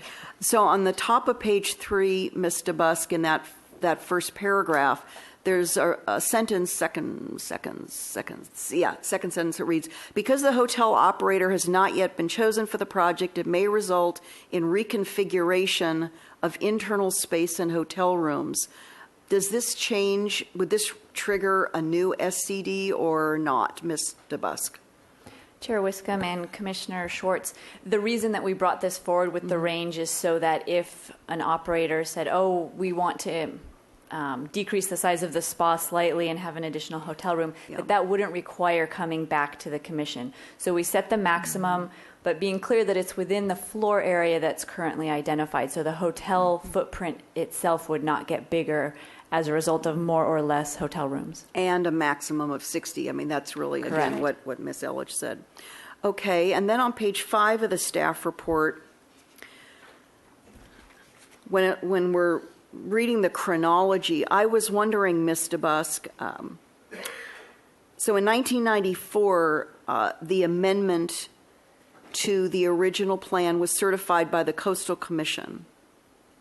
And I'm wondering at what point, with the project revisions of the Park Plaza specific plan, would trigger a new requirement for California Coastal Commission certification? Chair Wiscombe and Commissioner Schwartz, because this is being reviewed as a substantial conformance determination, it is not a new coastal development permit. Okay. And so if it's found to be in substantial conformance, then the Coastal Commission would not weigh in. And additionally, no proposed changes are being made to the specific plan itself, which would be an amendment to our local coastal plan itself. And that would trigger. Okay. Absolutely. And I'm wondering, in that same paragraph, this is the first paragraph under approved project history, why do we continue to refer to this as a youth hostel? This is the mitigating, the Wayfarer, that is now the Wayfarer. Why do we still call it a youth hostel? Chair Wiscombe and Commissioner Schwartz, that was just to be consistent with the language that was used back then. Carryover terminology. Correct. Or language, okay. Let's see here. I may be coming to the end of my questions at this point. I think that's it for my list of questions at this time. Thank you. Thank you, Commissioner Schwartz. I think most of mine have been answered. I have just a couple that I'd like to go over.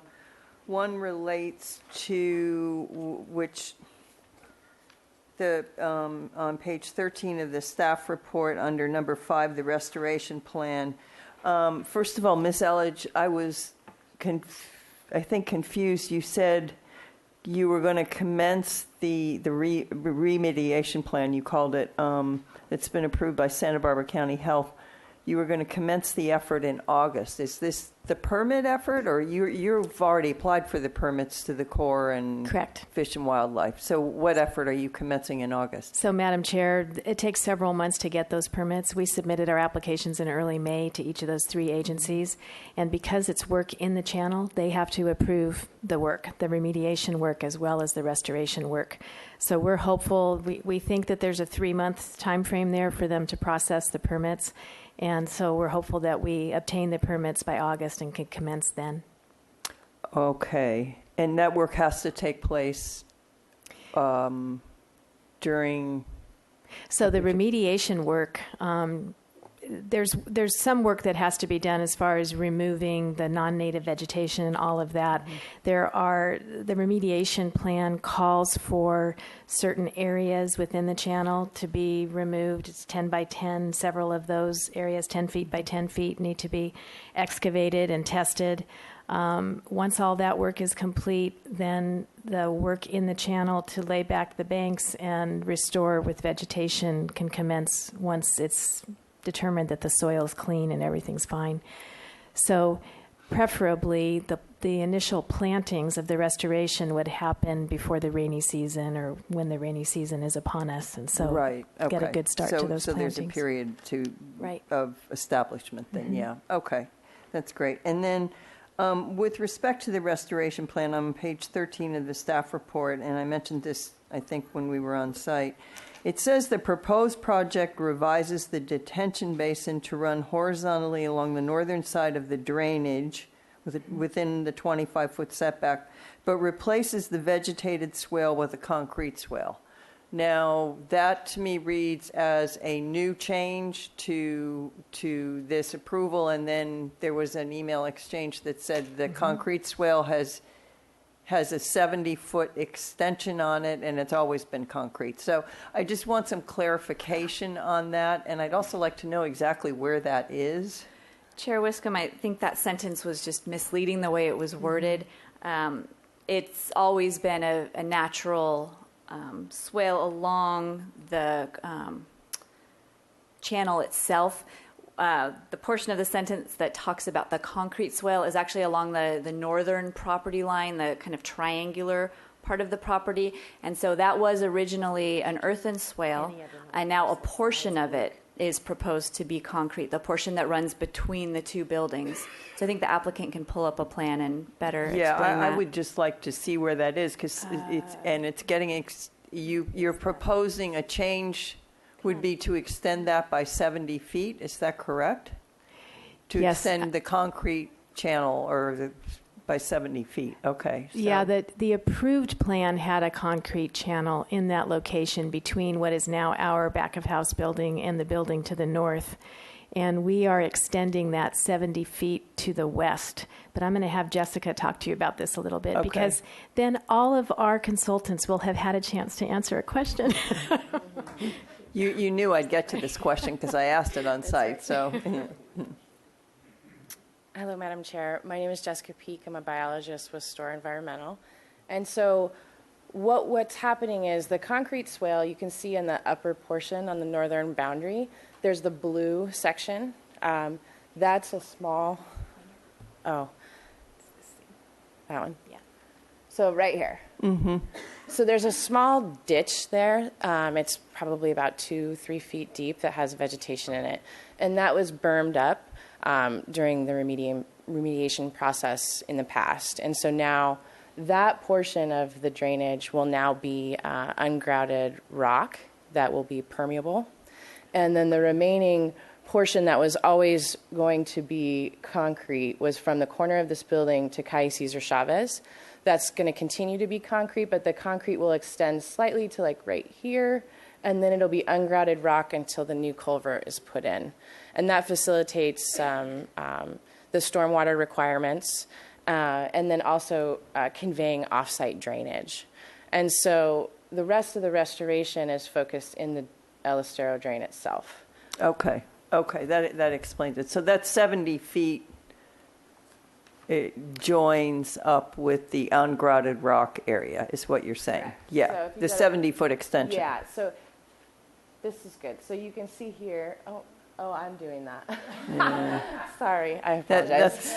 Okay, so you can see here in the grading plan and in the landscape plan here's the ungrouted rock, and then it extends and is concrete here, and then the rest of it is planting. Great. Okay. Thank you, Ms. Peak. I appreciate that. That's good clarification.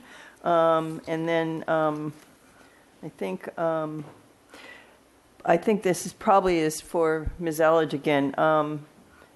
You had mentioned that the roof on the back of the house building is metal to house solar panels. Yes. Are you going to put solar panels, or is it just the infrastructure for future solar panels? We are proposing solar panels, and it has to do with the condition that was placed on the project in 2007 for the parking lot. There was a 100-square-foot kiosk that had a solar panel on its roof, and there was, in the staff report, you saw some discussion about the minutes of the Planning Commission and a desire that if a substantial conformity was ever proposed in the future, solar should be considered. So we did consider it, and we've maximized the use of solar on that roof, on the west-facing roofs and the appropriate roofs of that building, and it is proposed. On the hotel, we have allocated areas that may support solar in the future. We're not actually proposing it, but we've designated the areas. The North Parcel building, we're proposing solar. Okay, thank you. Thank you for that clarification. And then I think I wanted to just spend 1 minute on the landscape plan. It's just a question, and you might be able to answer this. I was actually quite thrilled. What was it called? The horticultural destination. Yes. I was actually quite thrilled with that. Is that something that Parks is acceptable to? And the only reason I'm asking is because, we're all aware of the problems, kind of the unsanctioned activities that have occurred in Chase Palm Park. So I'm wondering if this horticultural destination, which sounds like a great idea, is something that they're on board with. Yes, I think they were a little taken aback when we first proposed it, but I think in our discussions we've really honed in on what that really means in very getting right down to specific plant material. Randy Baldwin from San Marcos Growers and Jeff Chemnick, who's a local horticulturalist, have also been advising us as well. And the idea actually is to use some materials that are visually interesting but are not particularly and engaging, educational, but are not particularly attractive to set up other activities right in yeah. or around. I get that part, being a landscape architect. Yeah. Okay. So that's great. Okay. I appreciate that. And I think I had one more question. I'm just trying to remember. Not for landscape, but I love the landscape plans, by the way. They're beautiful. No, I can't think of it now. While you're looking, I think I know what it is. I know what it is. So I just want to go back to, okay, you've got the 3 lawn areas in kind of that face Cabrillo, right? The 3, okay. Mm-hmm.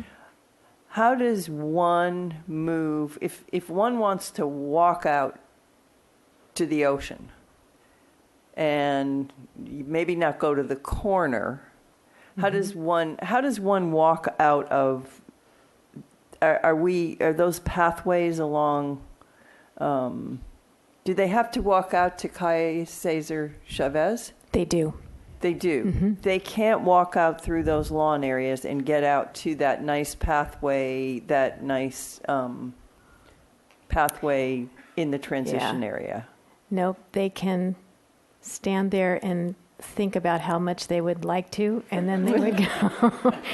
And then they will go this way.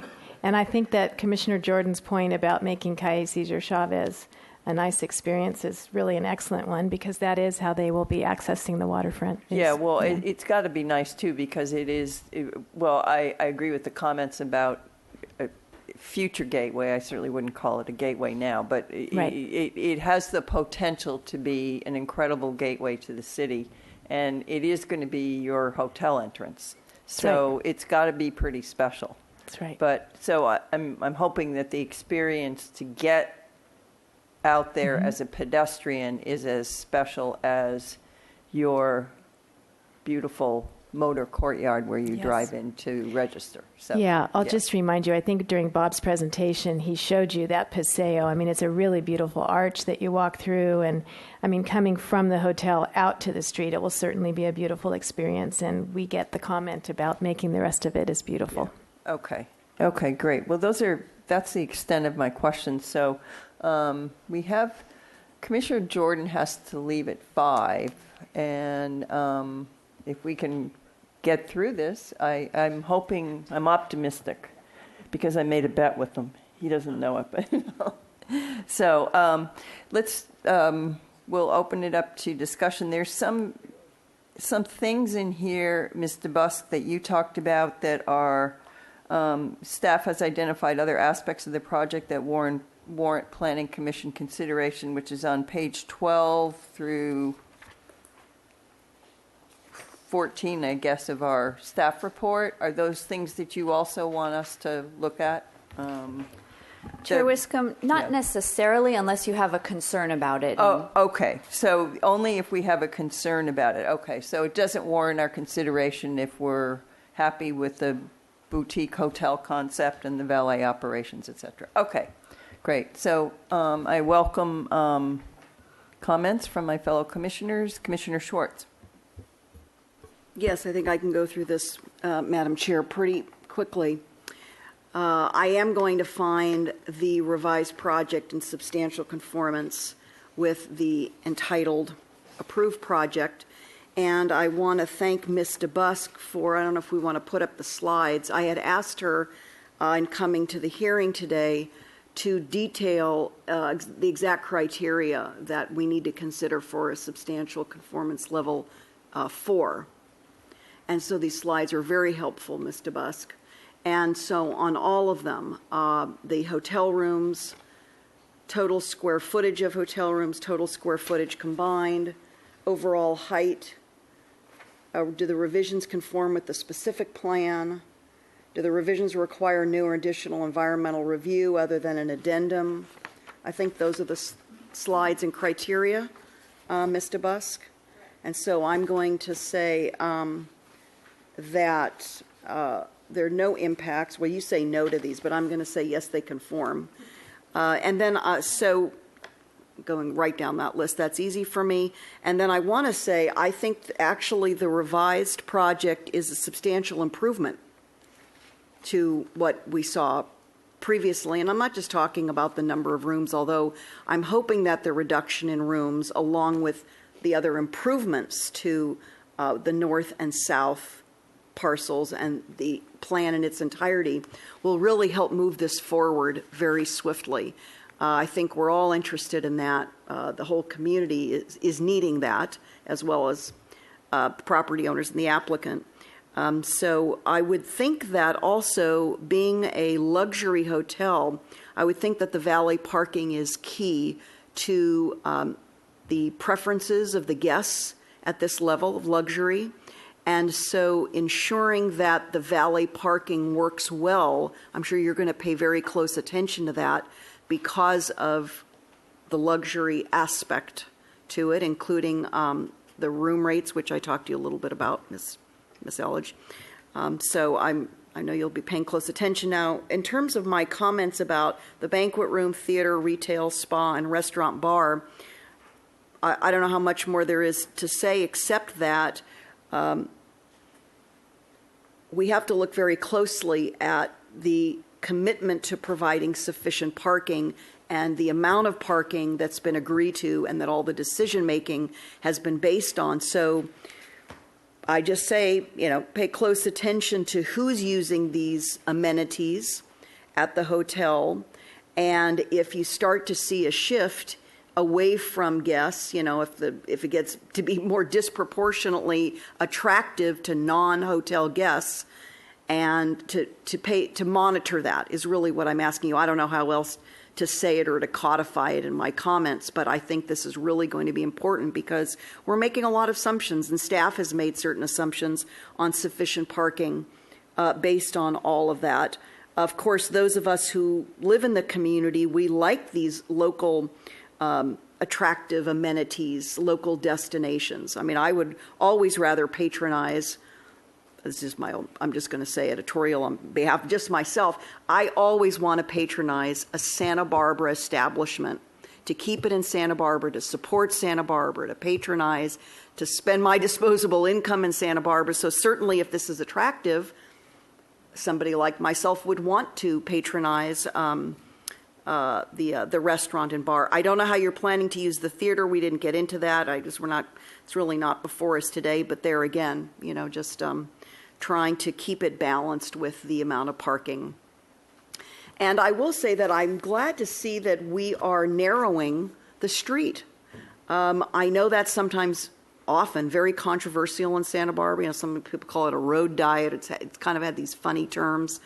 But I think to slow traffic here and then to beautify the street is going to be a welcome change along with everything else that's occurring. So I hadn't anticipated that, but I'm glad to see that coming forward. And the architecture is beautiful. You did a great job. That you're looking at the courthouse, both for this and the landscape architecture, I think is just a perfect reference point.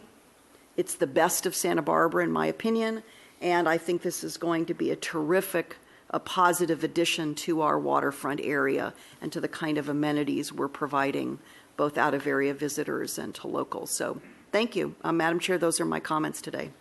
Thank you very much, Commissioner Schwartz. Commissioner Campanella? Thank you.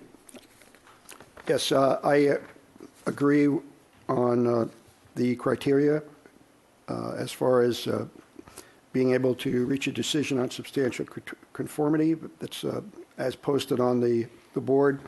I think I also want to compliment staff on the addendum to the certified EIR. That was like first reading for me was the first thing I looked at, and I think that really explains the level of significance that we're looking at, and then you can get and the amount of consistency that there was and no real environmental impacts. So at that comfort level, you could then look at the particulars and see, does this really make a change, a significant change? And it was set up very well. That's not the case. I'm really appreciative of the redesign, and I guess substantial conformity can result in something better and when it's finally put to plans, and I think you guys did a great job. I also am appreciative that even though many of the hotel spots are private, still it looks like you've created an atmosphere for guests, not just couples, but also probably kids. I mean, there are some families that can afford our hotel rates, and we see them walking around, and I think the idea of providing that open space and areas to gather and have the kids with you, I think is important. And also the tie-in on the transition area. I think some hotels, just by necessity, really can't open areas up to the public of any significance. And you're doing that, and you're tying it in. I think that's just great for the community. And it's a better project for both visitors and our locals as well. And let's see, you mentioned Convivo. Maybe you'll have something like that where we can sit around and have $8 pizzas until 6 o'clock at night. One of my favorites. It's not a publicity thing here, but I mean just some way to guide us in there, maybe for just a quick look at the place. Anyway, I'm really happy with what this turned out to be, and I have no reservations about recommending to the Community Development Director that this proposal is in substantial conformance with the approved entitled project. Thank you. Thank you, Commissioner Campanella. Commissioner Higgins. I'll echo everything everybody said with regard to the conformity determination, so I want you to move along here. And but let me just make note of the design change in the form of sort of a mandatory risk that you're taking with opening it up to the backyard area in terms of the window and the gateway and the orientation. It's not like you're sitting next to other retail, sort of luxury areas, so you're taking a bit of a risk. But I think, as you pointed out, it's just a mandatory risk in that orientation, and contrast to the Hilton now that does not have, that's blocked off. So it's very tempting to isolate yourself, especially in that particular neighborhood. So I wish you the best. It's going to be fantastic, and looking at that area as a gateway is a refreshing perspective. So move along, and thank you for coming here with your team, and glad everybody got a chance to speak.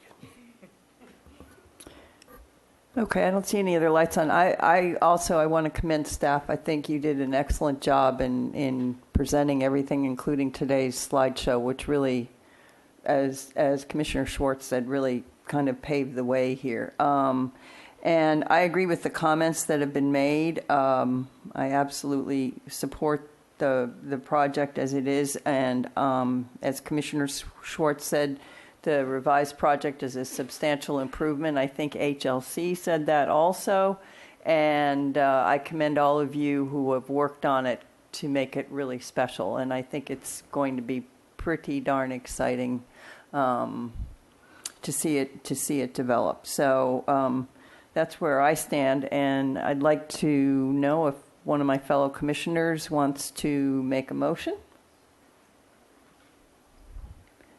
Commissioner Lodge. Thank you, Madam Chair. Yes, I move to the Planning Commission make the findings that it meets all the criteria that the proposed project meets all the criteria for the substantial conformance determination, and make a recommendation to the Community Development Director to approve the project. Does that fit what you need? Thank you. Do I have a second? Second. Okay. Motion made by Commissioner Lodge and seconded by Commissioner Schwartz. Any discussion?